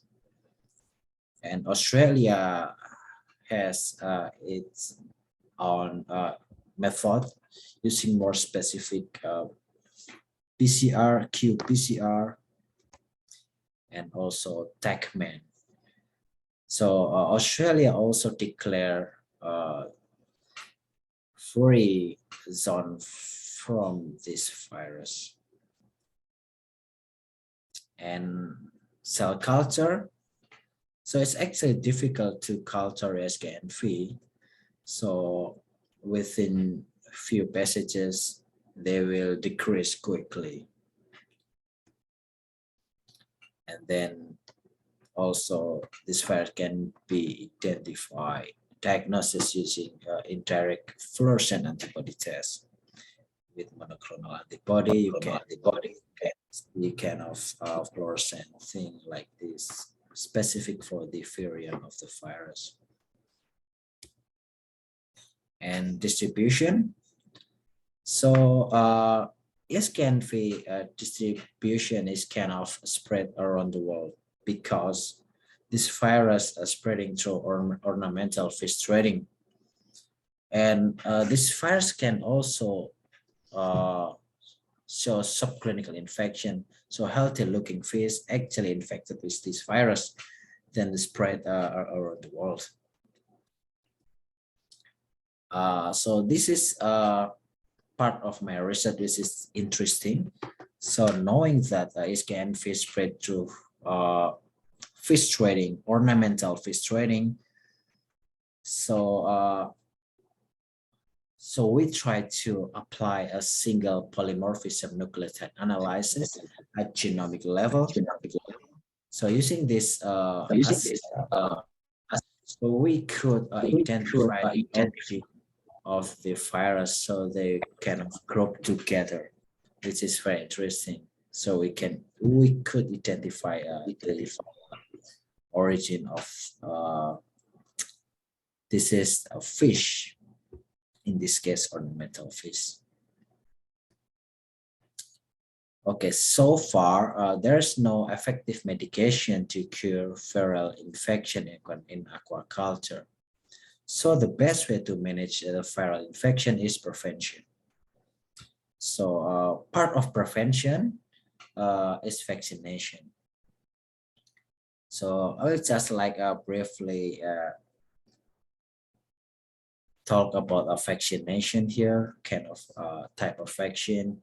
So the first one is live attenuated virus and formalin gel vaccine. So this is the traditional way to make a vaccine. However, this is with this kind of technology, that's the only commercial vaccine available for aquaculture viruses. So like this one, KV3, this is the only commercial vaccine for KHV.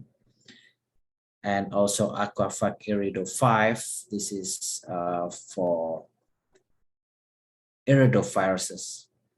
Actually, also they claim this one also effective for SKNV, but in reality, fish still died with the SKNV infection after vaccination. And then the second generation is recombinant protein vaccine. So briefly, we cannot select immunogenic gene, then insert into a plasmid and express into another expression host. So we could get protein, which is part of the immunogenic gene of the virus. And so we develop this recombinant protein vaccine for Coihortus virus. So we tested and using multiple administration methods, try the booster, and we found that the intramuscular injection is the best way to administer the vaccine and gave protection up to 80%. Right, and then this is more advanced technology for vaccination. And this very interesting gastric vaccine developed by another group of by a group of scientists from China. So they develop a prebiotic bacteria which also produce a protein recombinant vaccine for KHV. The bacteria were then protected with a ketosane algae capsule. This is to make sure the vaccine can reach the fish intestine, so the lactobacillus can colonize the digestive system. So they choose their can targets and then insert the gene target into the lactobacillus. Then the lactobacillus will display KHV antigen here. So they check using the fluorescent assay. And then they cover the lactobacillus with chitosan alginate capsule to protect the vaccine. And the result is interesting. They can remain in digestive tract for at least 20 days and protected from digestion with high survival rate. Right. So the other prevention and control is biosecurity. So basically the principle of biosecurity is to restrict pathogen through entering the aquaculture facility and to restrict pathogen spreading within the aquaculture facility, and also restrict the pathogen to exit the aquaculture facility. So basically contain to restrict the spread of the pathogen. And the holistic effort is required to create effective biosecurity measures. So all farms in our area should use this biosecurity concept. If only 1 or 2 farms from say 10 in the area, so it will be not effective. The pathogen will still around, and yeah, the protection will be minimal. Sorry. Okay, so for the yes. Yeah, I think we have already out of time. Okay, so I will just conclude. So yeah, after this, so this is application of biosecurity measures which we have to follow for effective biosecurity. So for the conclusion, viral disease is one of major concern in aquaculture, and prevention is the best way to manage with viral disease, and proper biosecurity application needs to be applied in the holistic way for effective prevention. Some reference, and thank you. Okay, he's already on. So he was actually my senior during my master studies in University of Malaya, and then he finished his bachelor degree in ICBB University and masters in University of Malaya, and then continued to get his PhD in New Mexico, USA. So for publications, he already has 80 documents in or more than 1,000 citations already in such a young age. Now he is previously he was the Deputy Director of Research Collaboration in University of Indonesia. Now he's the Director of Research and Development in University of Indonesia. So Dr. Halil, please, the time is yours for your, please start your presentation. Thank you very much. Okay, right. Thank you, Dr. Eka. So as everyone can see my slides and hear my voice clearly. Hello? Hello? Is everyone hear my? Okay, right. Okay. So it's right. Thank you very much, Dr. Eka, for the very nice introduction. So first of all, I would like to gratefully acknowledge Universitas Mataram, especially the organizing committee for the 5th International Conference on Bioscience and Biotechnology 2022 for inviting me to share just a little bit on the potential applications of marine products for the synthesis of advanced nanomaterials.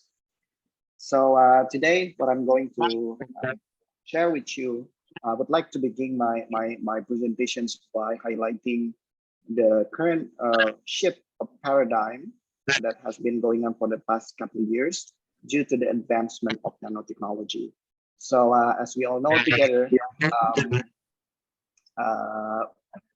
traditionally people used to build something big in associations with their accomplishments. For example, in the past, people built the pyramids, you know, the Taj Mahal, Colosseum, things like that, to mark their legacies. But now,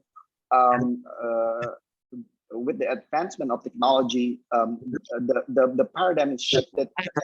Not only the success of a technology, not only considered by the ability to build something big, but also to build something very, very small. For example, people nowadays can fabricate a very, very small nanochips, which is why if you remember, our phone used to be very big, right? And now it's you know, getting smaller and smaller, flexibles. We were able to fabricate nano robotics that can go inside your body, and a very efficient solar cells, for example, that we require a very big area. So now it can deposit it in a very small areas with a pretty much the same efficiency. So the keyword is really small is the new big. So that is why at Universitas Indonesia, our work has been focusing on the rational design of low-dimensional functional materials with specific applications in different areas, including catalysis, renewable energy, biomedical electronics, sensing devices, oil and gas industry, as well as we also need several types of nanomaterials for energy storage. So here are some of the examples of nanoparticles or nanomaterials that we have been synthesized at our lab with different morphologies. We have developed different type of synthetic protocols to make different type of nanoparticles, such as metal nanoparticle, metal oxides, semiconductors, perovskites, you know, quantum dots nanoparticles with high control in shape. As you can see, we were able to make, for example, titanium dioxide, a very well-known photocatalysis in different shapes, octahedrals, sheets, nanospindle, things like that, as well as gold nanoparticles in the form of gold nanocubes, nanorods, nanosphere, which is currently one of the hot materials applied in biomedical applications, especially for drug delivery. And we have also used these materials in various applications. Here are some of our examples of applications where we use different type of nanoparticles for the reductions of carbonate into value-added chemicals, photocatalytic fuel cells, and biomedical applications and drug delivery as well. In fact, we have a joint publication with Dr. Eka recently at the RC Advances, where gold iron oxide nanoparticles used as an efficient targeted drug delivery, anti-cancer drug delivery. But the one that I would like to share with you today is the potential applications of marine products for the green synthesis of nanomaterials. So basically, when it comes to the methods of nanoparticle synthesis, we can divide it into three major types, depending on how the nanoparticle is being fabricated. Number one is chemical synthesis. This is the most common one, where the nanoparticles precursors, usually in the form of metal salt, is reacted through reduction reactions with reducing agents to form the metal or metal oxide nanoparticles. The second one is the physical method. Usually in this method, the nanoparticles are fabricated through a top-down approach. So in general, there are two categories of nanoparticle synthesis: bottom-up and top-down. Chemical synthesis and biological synthesis is sometimes considered as the bottom-up, and physical method is considered as a top-down. So you start it with something big and then expose it to high-energy laser ablation to form a smaller pieces of metal nanoparticles. So that's one of the things, one of the ways for you to fabricate nanoparticles. And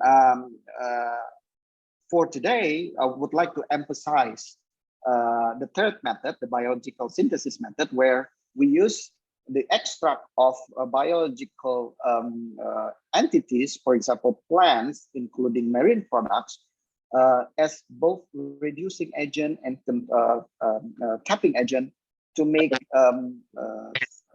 nanoparticles. So typically in this biological synthesis, or sometimes it's also known as green synthesis, because we started with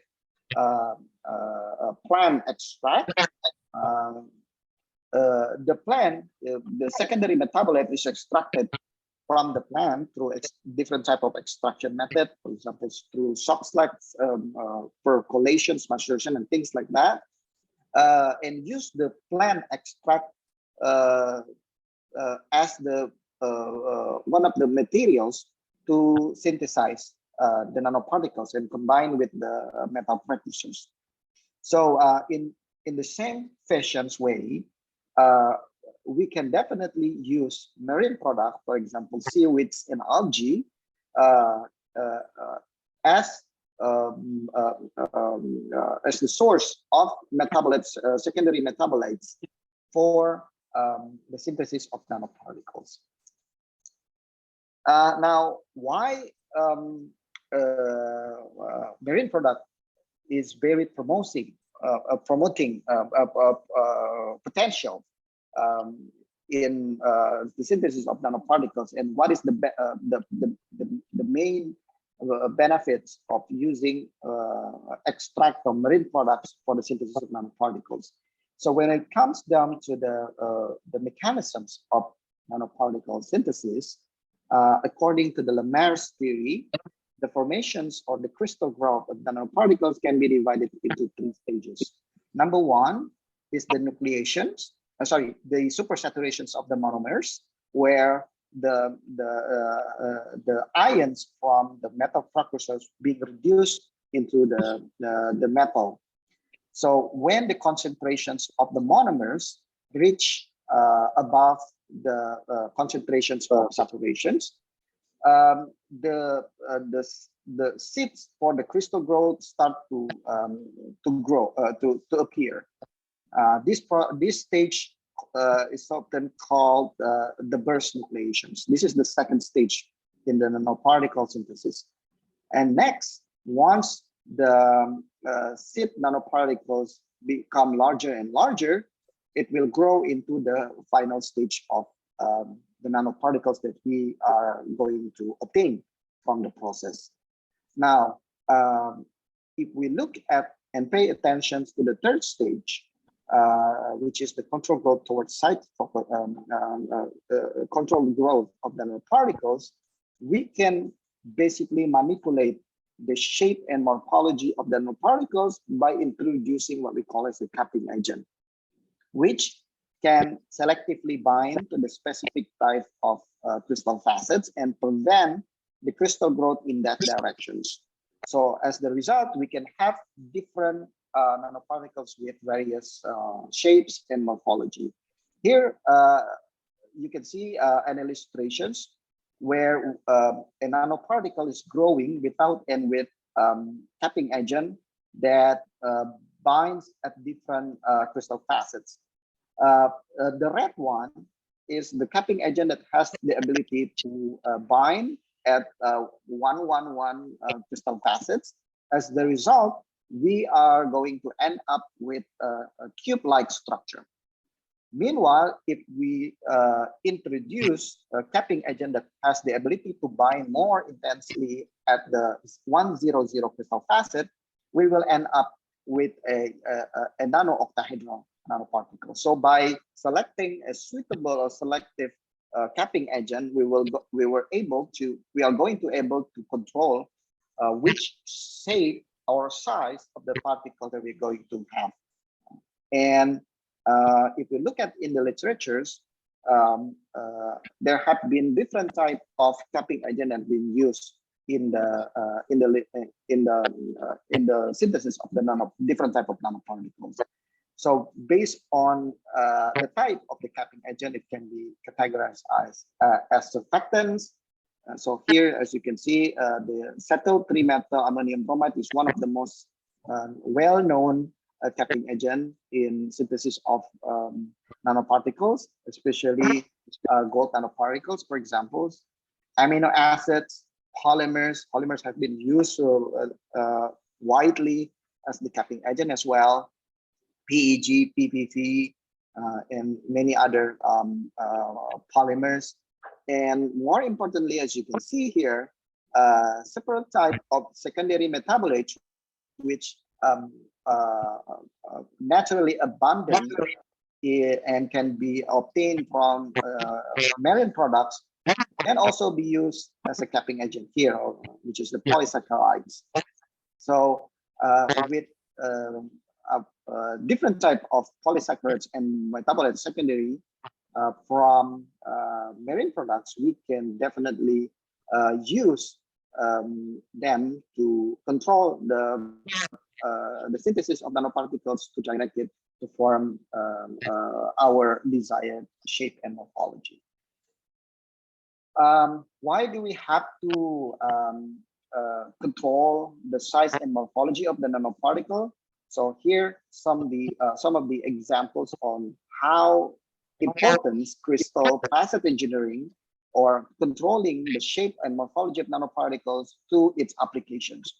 So I show you here, for examples, for the in the development of photocatalytic materials, for example, by having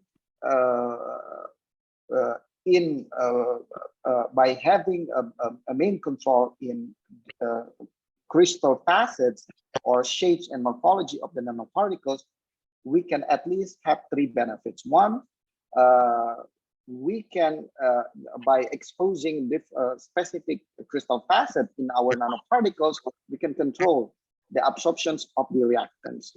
So for example, we would like to facilitate one typical reactions or one specific substrate, we can select which crystal facet that is being exposed.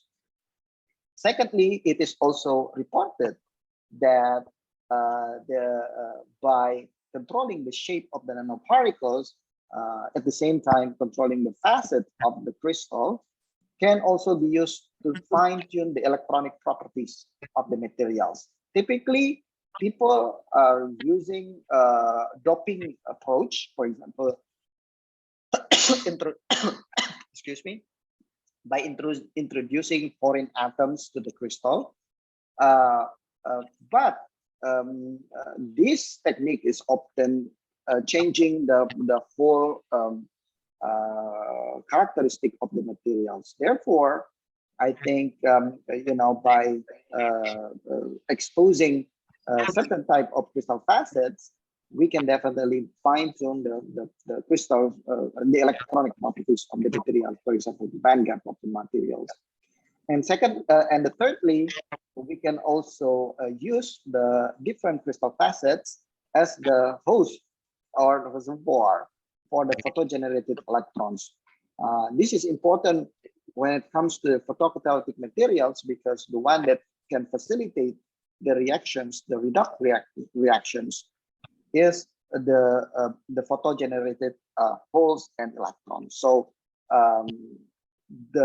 by having a materials that have exposed a certain type of crystal facets, we can actually reduce the rate of recombinations between electrons and photons.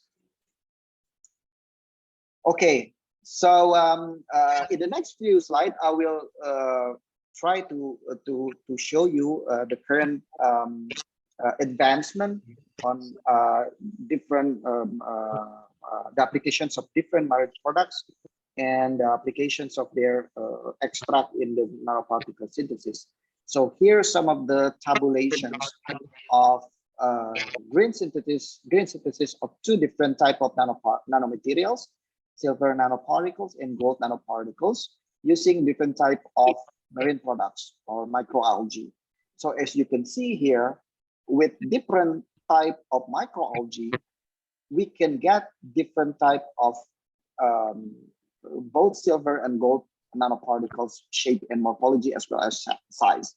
This is partly because, as I mentioned earlier, that each different marine products have different content compositions of secondary metabolites, where it can have different roles in, directing the crystal growth into specific morphologies. For example, if you would like to fabricate silver nanoparticles with a small spherical morphology, you can use the extract from Chlorococcum funicola, for example. But instead, if you would like to synthesize silver nanocubes over here, definitely you can use Botryococcus browni microalgae. So because these two microalgae has different secondary metabolites contents, it will direct your crystal growth into different directions. And as the result, you will end up with different shape of nanoparticles. The same thing with gold nanoparticles. So if you like to get a spherical nanoparticles, you can either use Tetraselmis or Cystoceira baccata microalgae.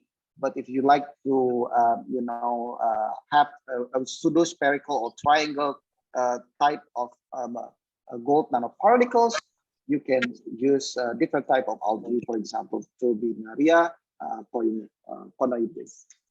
So that's some of the examples on how the biodiversity or the secondary metabolites content in marine products can influence the shape of the nanoparticles. So in the next few slides, I will show you how the shape of nanoparticles originated from different type of marine products extract can influence not only the size and shape and morphology of nanoparticles, but also it can influence the performance of the nanoparticle when it applies at different field or different applications. So here, one of the examples, recent publications here reported by Princey and Gopinath.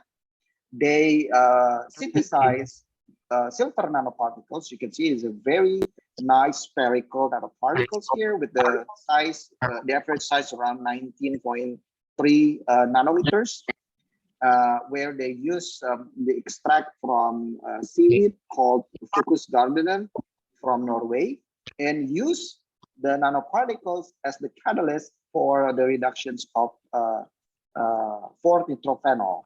And as you can see here on the result, the nanoparticles, the silver nanoparticles synthesized using the seaweed's extract showed an excellent ability and kinetics in terms of facilitating the reductions of 4-nitrophenol.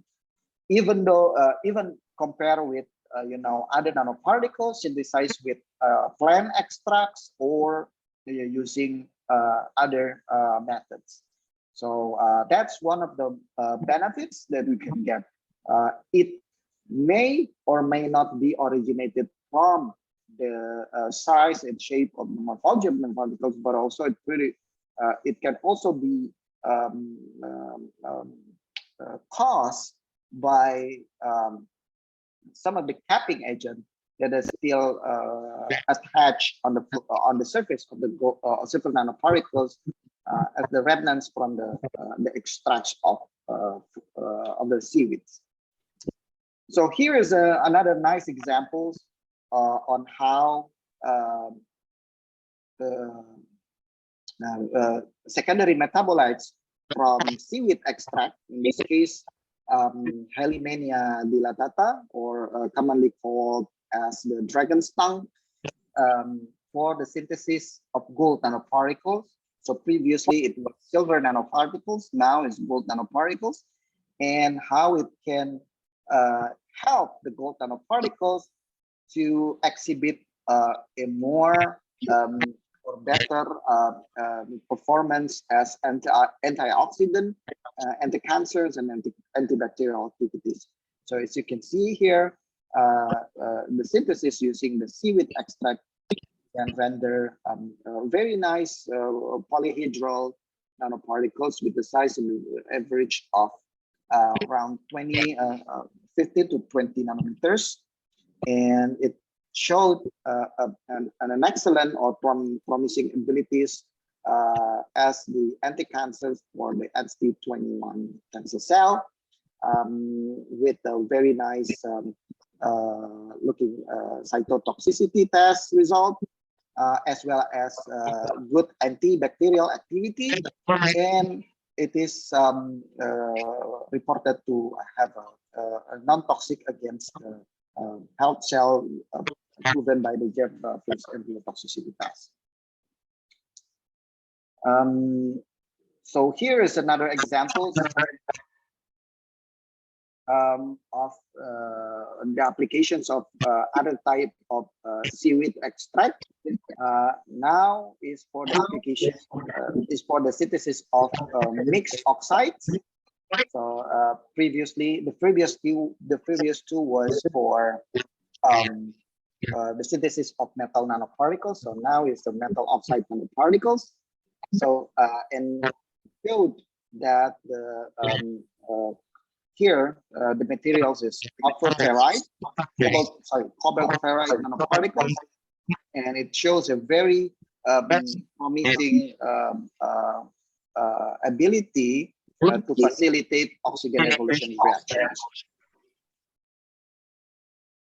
Here I show you another examples reported in the scientific reports recently, where 3 types of algae can be used to synthesize silver nanoparticles, which can be used as anti-cancer agent and antibacterial agent against a different type of pathogenic bacteria here. So I think here are another examples. The utilizations of marine algae extract to synthesize metal oxide nanoparticles, in this case zinc oxide. Here is the image of the nanoparticles obtained from the synthesis using the extract of Tetraselmis indica, where it showed a very promising antibacterial activity against E. coli and aureus, as well as a nice ability to facilitate the antioxidant activity. So to conclude this presentation, so a couple points I would like to summarize.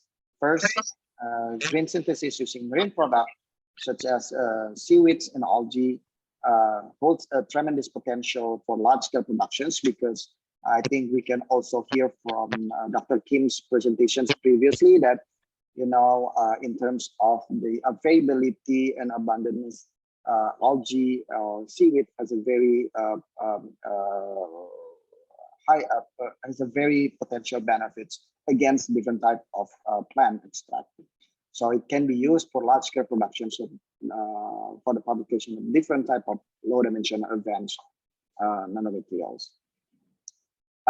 Rich and diverse secondary metabolites in seaweeds or algae, and rich biodiversity in Indonesia probably could serve as both reducing agent and capping agents to direct the formations of nanomaterials. So I think this is one of the potential avenue for research where different type of marine products or seaweeds or algae can be used to form different nanomaterials with different morphology. So therefore, different type of marine products will typically run into different shape morphology and leading to a new and unique physicochemical properties. As the result, in most cases, based on the report that has been published during past several years, nanomaterials that are synthesized using marine products tend to exhibit better performance in various applications, as we have seen as well in the slides. For example, it would give us better catalytic activity, anti-cancer activity, antioxidant, antibacterial activities. So that's probably that I would like to that I can share. Thank you very much for your attentions and invitations. I give the floor back to moderator, Dr. Eka. Terima kasih. Thank you very much. Thank you very much, Dr. Munawar Khalil. It's a very interesting work that you just presented to us. But before discussions for Dr. Khalil, I think we have to ask Dr. Cahya, because I'm not sure what time is it in the US. Dr. Cahya is still with us? Yes. Dr. Cahya? No, it's 3 a.m. here. So it's 3 a.m. now. Okay. So there's one question for Dr. Cahya from Dr. Alice Bolis. So did you read it already? Yes, I think I have answered it too. I just typed it there. Oh, okay. Yeah. Yeah. Also, Dr. Mulis asked, among the methods of virus control in aquaculture that have been described, in your understanding, which method has been applied by the aquaculture industry, or probably in Indonesia? And is it going well, or are there many problems about this? Okay. So first, for the vaccination, at the moment, the commercially available vaccine, I think mostly they use the traditional way, which is inactive virus or bacteria or live attenuated vaccines. While the recent technology usually just stop at a laboratory level for some reason, like they have to pass safety like analysis. This is mostly regarding to the effect of the vaccine to the environment, to the other organism or something else. If the vaccine just released unintentionally to the environment. So yeah, Indonesia, not much, because not many commercial vaccine available in aquaculture, to be honest. And for the biosecurity, again, in developed countries, it's kind of compulsory to have biosecurity plan for aquaculture facilities. But in the developing country, that such thing can cost quite high.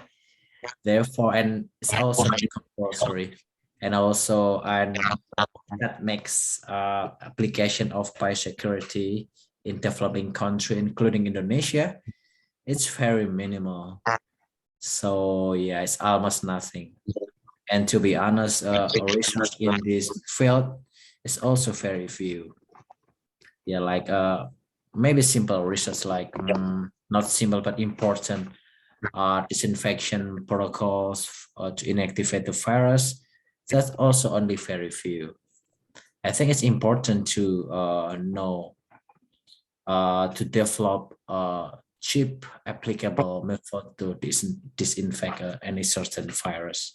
Yeah, but not much research on this field. Yeah, I think that's for me. Thank you. Did you ask the question, Dr. Wallace? Any more questions for Dr. Chahaya? Any more questions? Okay. I think someone raised their hand in the back.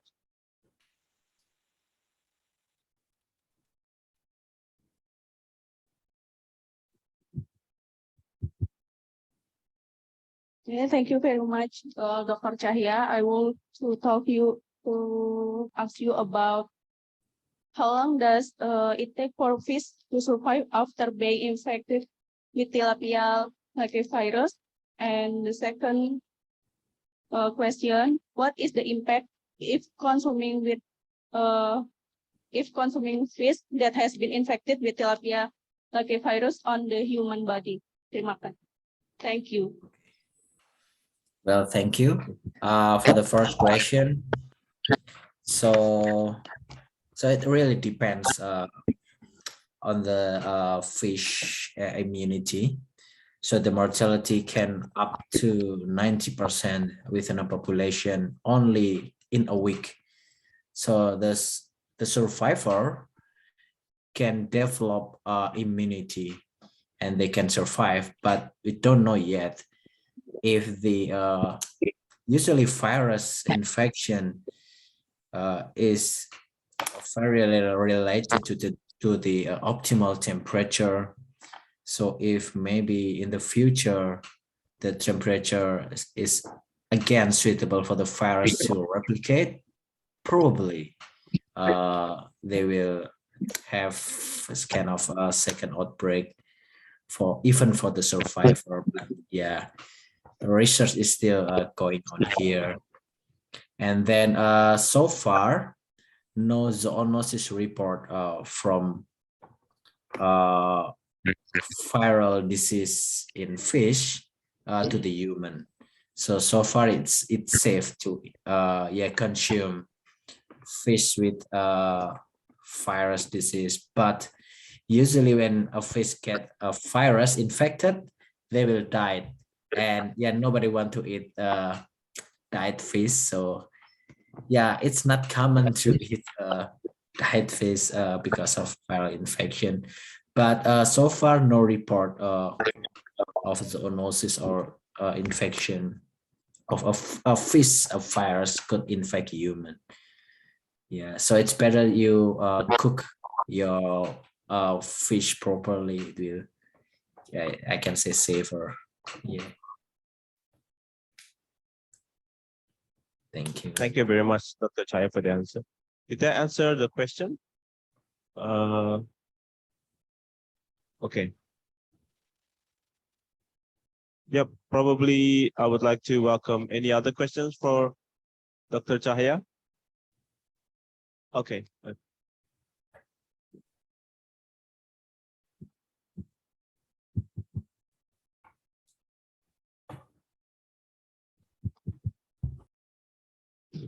That's okay. Thank you for the opportunity. Dr. Chahya, I want to ask you something about tilapia lake virus from Israel.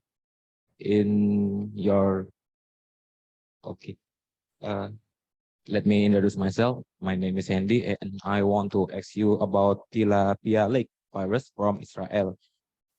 in your slide, you show to us the distribution map of this tilapia virus, but there is no one country near Israel infected by that virus, but there is so far country from Israel can be infected by that virus. Is human activity also one of the cause because infected by this virus? I think that's all my question. Thank you for your opportunity. Okay, actually, maybe Israel is too small compared to be visualized in the map, but yeah, if you can check the publication, so it's from Surat Setpong et al. 2020, yeah, about tilapia lake virus. So yeah, Israel is there. If you want to see, if you want to zoom the map, yeah, it's there. And about the human activity, I'm not sure, but yeah, probably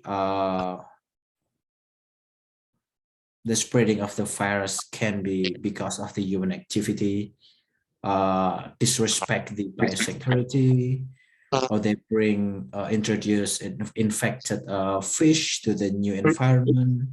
Yeah, it can be. Yeah, but I'm not sure, but that one possibility. It just happens, and yeah, we don't know. That answers your question. Yeah. Thank you very much, Dr. Cahya, for your nice presentation. So for further discussions, if you want to contact Dr. Cahya, probably Dr. Cahya is willing to share his email. I'm not sure. So Dr. Cahya, thank you very much. I will move on to the questions for Dr. Munawar Halil. Is there any questions? Okay, we have one question from the offline audience for Dr. Halil. Thank you very much for the opportunity. My question addressed to Dr. Munawar Halil. From the presentation, there are three types to generate a nanoparticle, such as a chemical method, chemical, physical, and biological. Could you explain the strength and weakness from that three methods?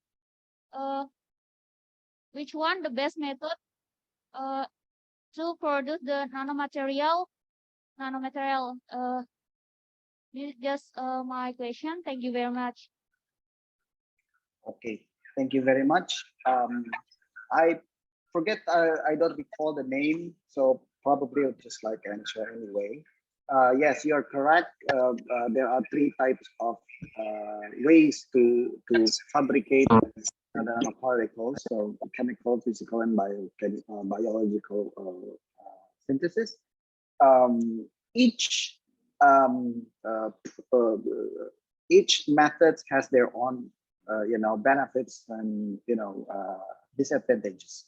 So I think it really depends on the goal that you want to achieve. For example, if you want to produce for large scale productions, for example, probably we will go with physical method because it's easier and it doesn't require any long synthetic routes. But if you want to get a very precise size, for example,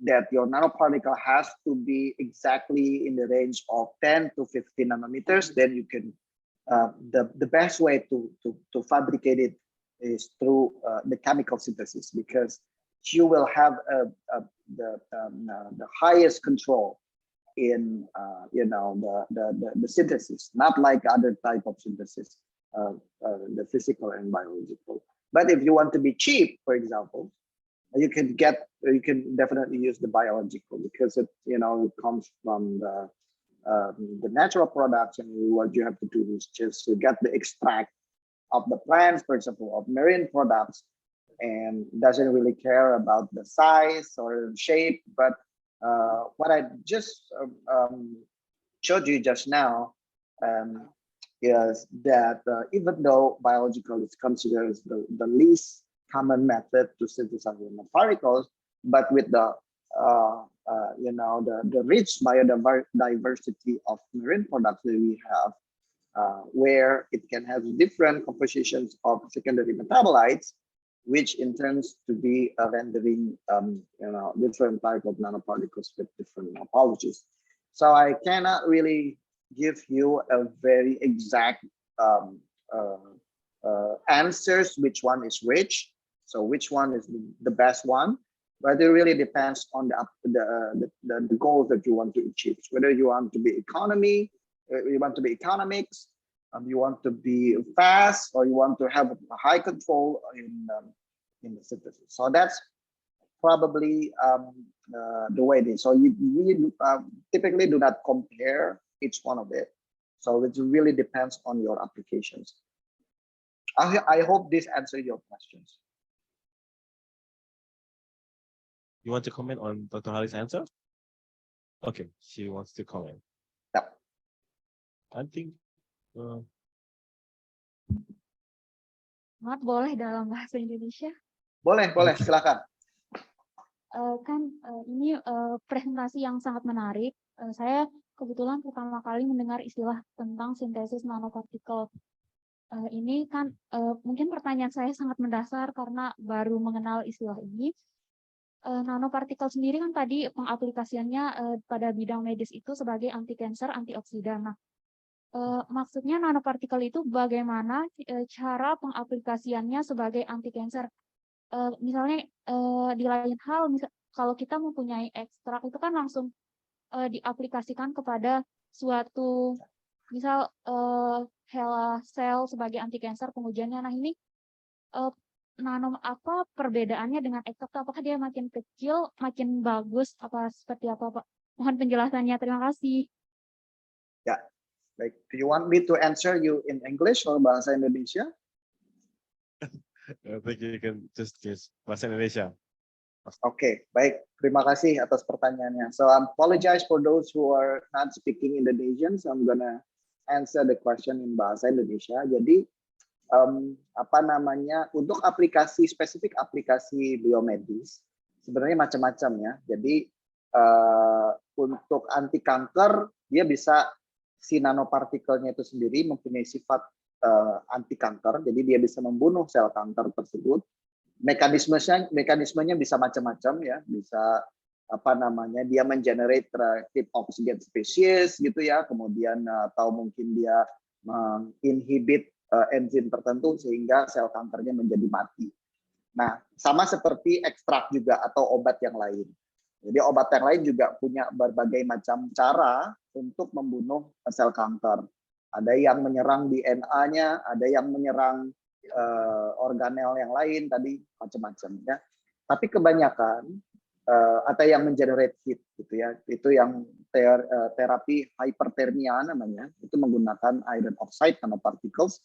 Itu dia menggunakan sumber panas. Jadi nanopartikel disuntikan ke dalam tubuh lewat kemoterapi, masuk ke dalam sel kanker, kemudian diberikan radiasi sehingga sel kankernya menjadi mati. Itu banyak caranya. Itu satu cara, satu pendekatan bagaimana nanopartikel bisa berfungsi sebagai anti kanker.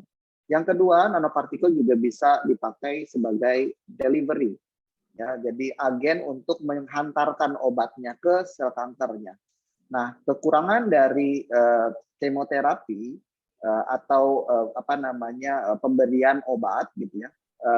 Jadi obat itu racun sebenarnya yang diberikan kepada pasien, tetapi dia tidak hanya bisa menyerang sel kanker, tapi juga menyerang sel sehat. Jadi dia secara sporadik menyerang membunuh sel tidak hanya sel kanker tapi sel sehat juga. Makanya biasanya kalau orang kemoterapi ada efek sampingnya ya, rambutnya rontok segala macam, itu karena obat yang diberikan juga menyerang sel sehat. Nah, nanopartikel bisa digunakan untuk mengantarkan obat tersebut spesifik hanya ke sel kanker saja. Jadi dia tidak membunuh sel sehatnya. Nah, itu yang kami lakukan dengan Dr. Eka sebenarnya ya, di salah satu publikasi kami. menggunakan nanopartikel yang ditempelin oleh obat, kemudian obat ini bisa diarahkan ke target sel kanker saja, sehingga dia tidak membunuh sel-sel yang lain.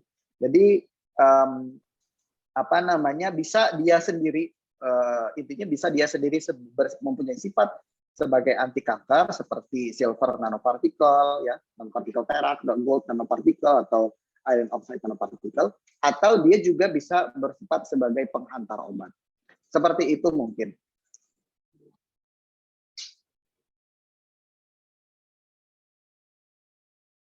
Silakan dikomentari apa sudah menjawab. Okay, thank you very much, Dr. Munawar Halil, for the comprehensive answer. I think Prof. Sulaiman wants to comment.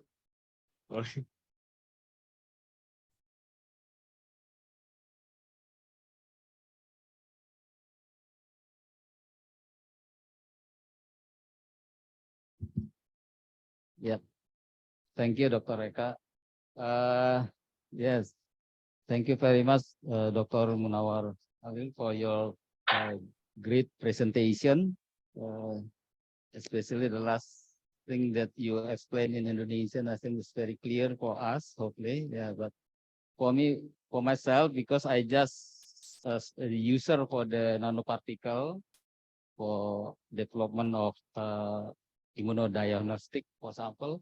So I just thinking that for the future, the green synthesis of low dimension nanomaterial is very important for us, especially with our nature, great resources for example.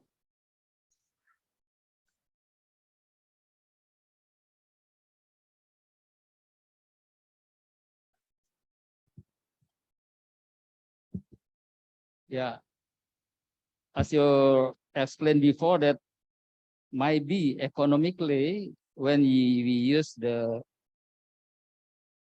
green synthesis for huge or big product. I think still take times to us. But for myself, I think that's really promising, yeah. What you explained to us in regard to synthesis low dimension nanomaterials in the future. Yep, I think that my comments for the presentation for today. Yep, thank you.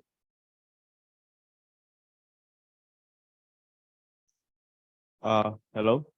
So yeah, Prof. Sulaiman was working with immunodiagnostics. One of his products with his team with Prof. Dr. Mulyanto was development of the rapid test for the SARS-CoV-2 virus previously used in 2021, I think.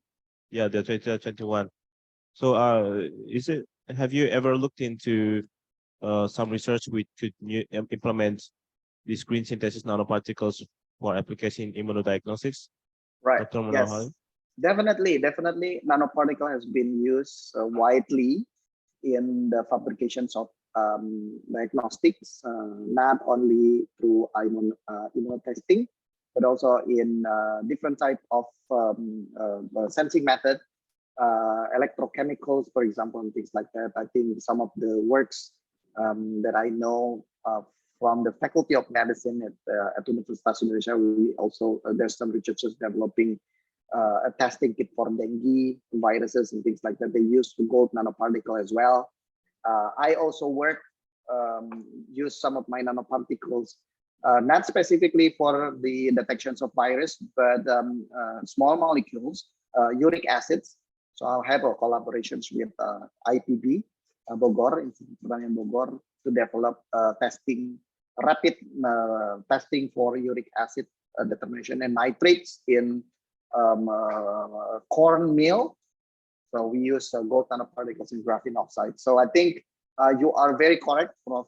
Sulaiman, and I think this is a very great opportunity. Currently, the fabrication of nanoparticle is still using the chemical synthesis, where we use pure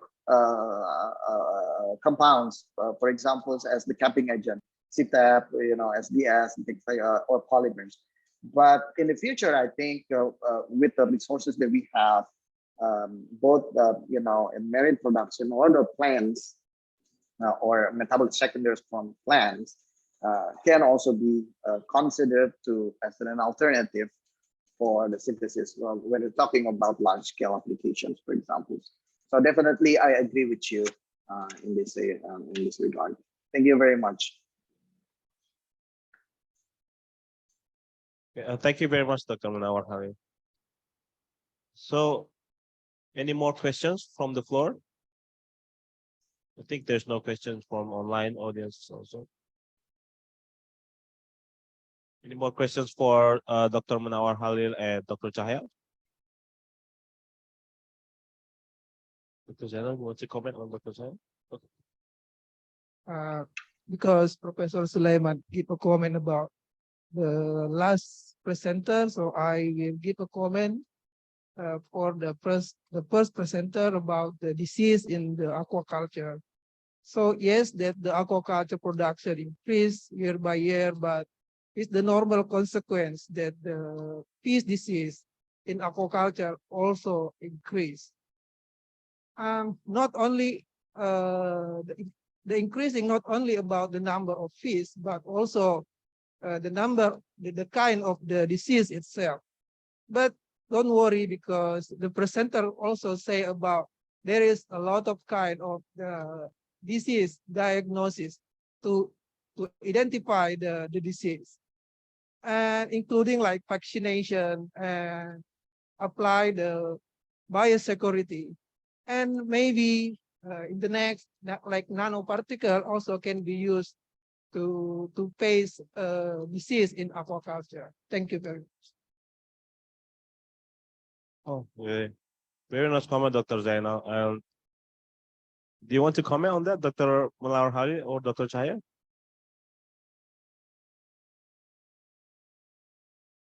I'm actually not sure about the application of nanoparticles. Is it only focused on biomedical applications, or is there a much broader application, probably in feedstocks, or maybe I think one interesting is for bioremediation, for cleansing of the. I'm not sure if we have a want to clean some toxicants from some environment. Is there any applications to the area?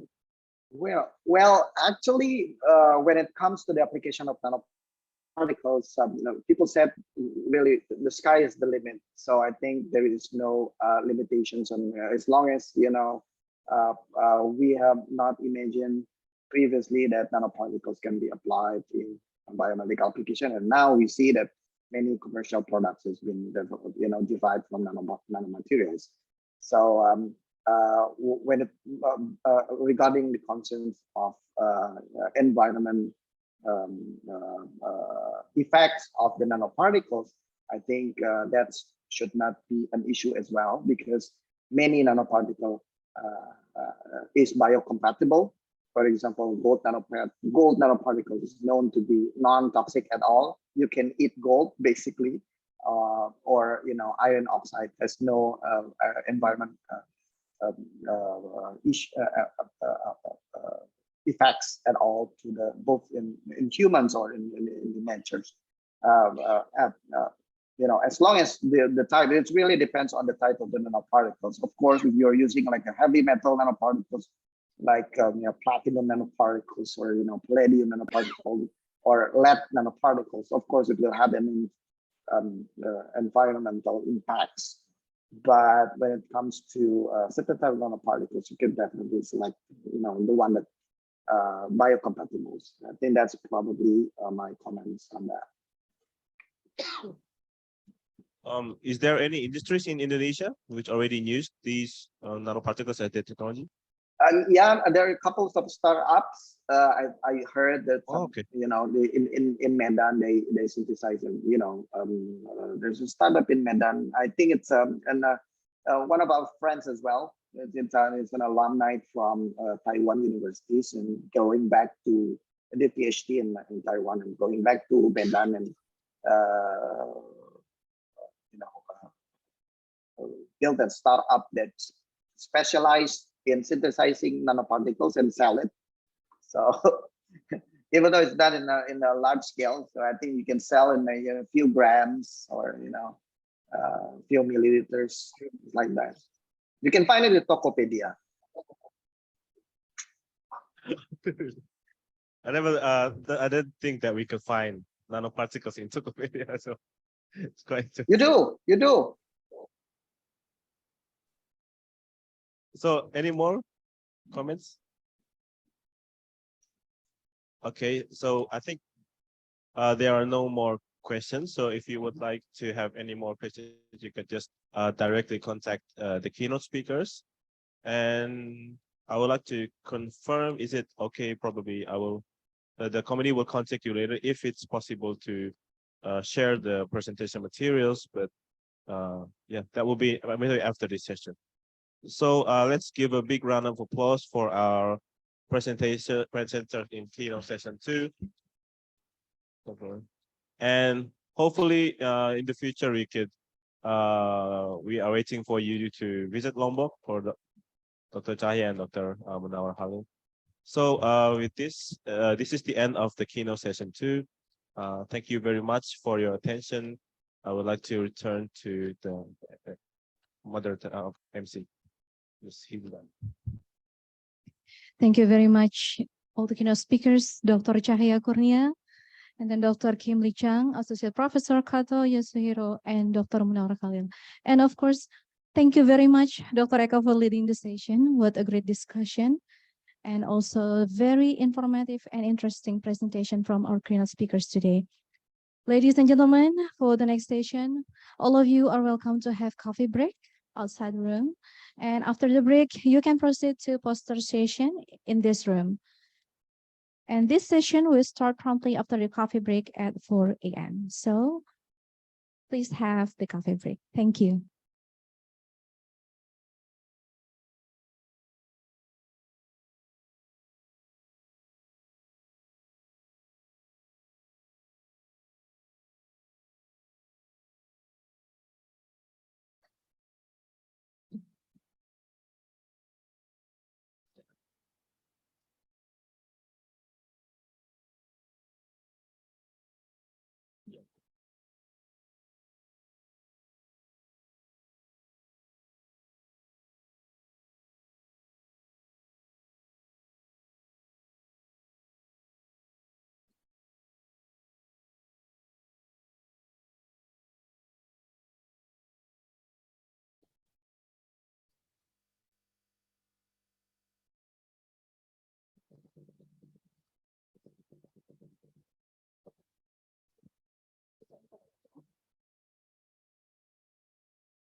Bagi para partisipan yang memiliki poster yang akan ditampilkan pada poster session, kami mohon kesediaannya untuk mungkin nanti standby di samping poster masing-masing.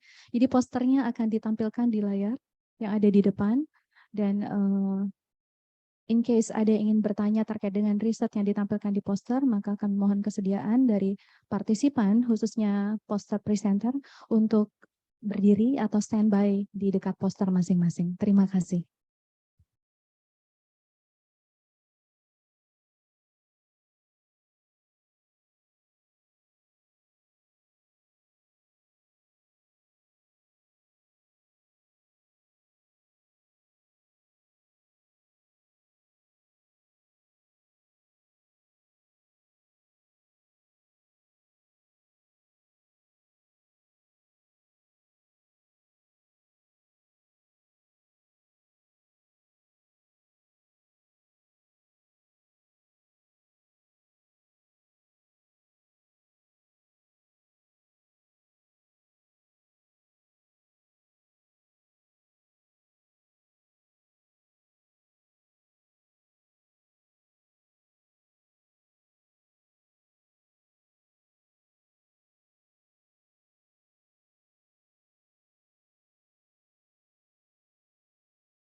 di tempat nanti karena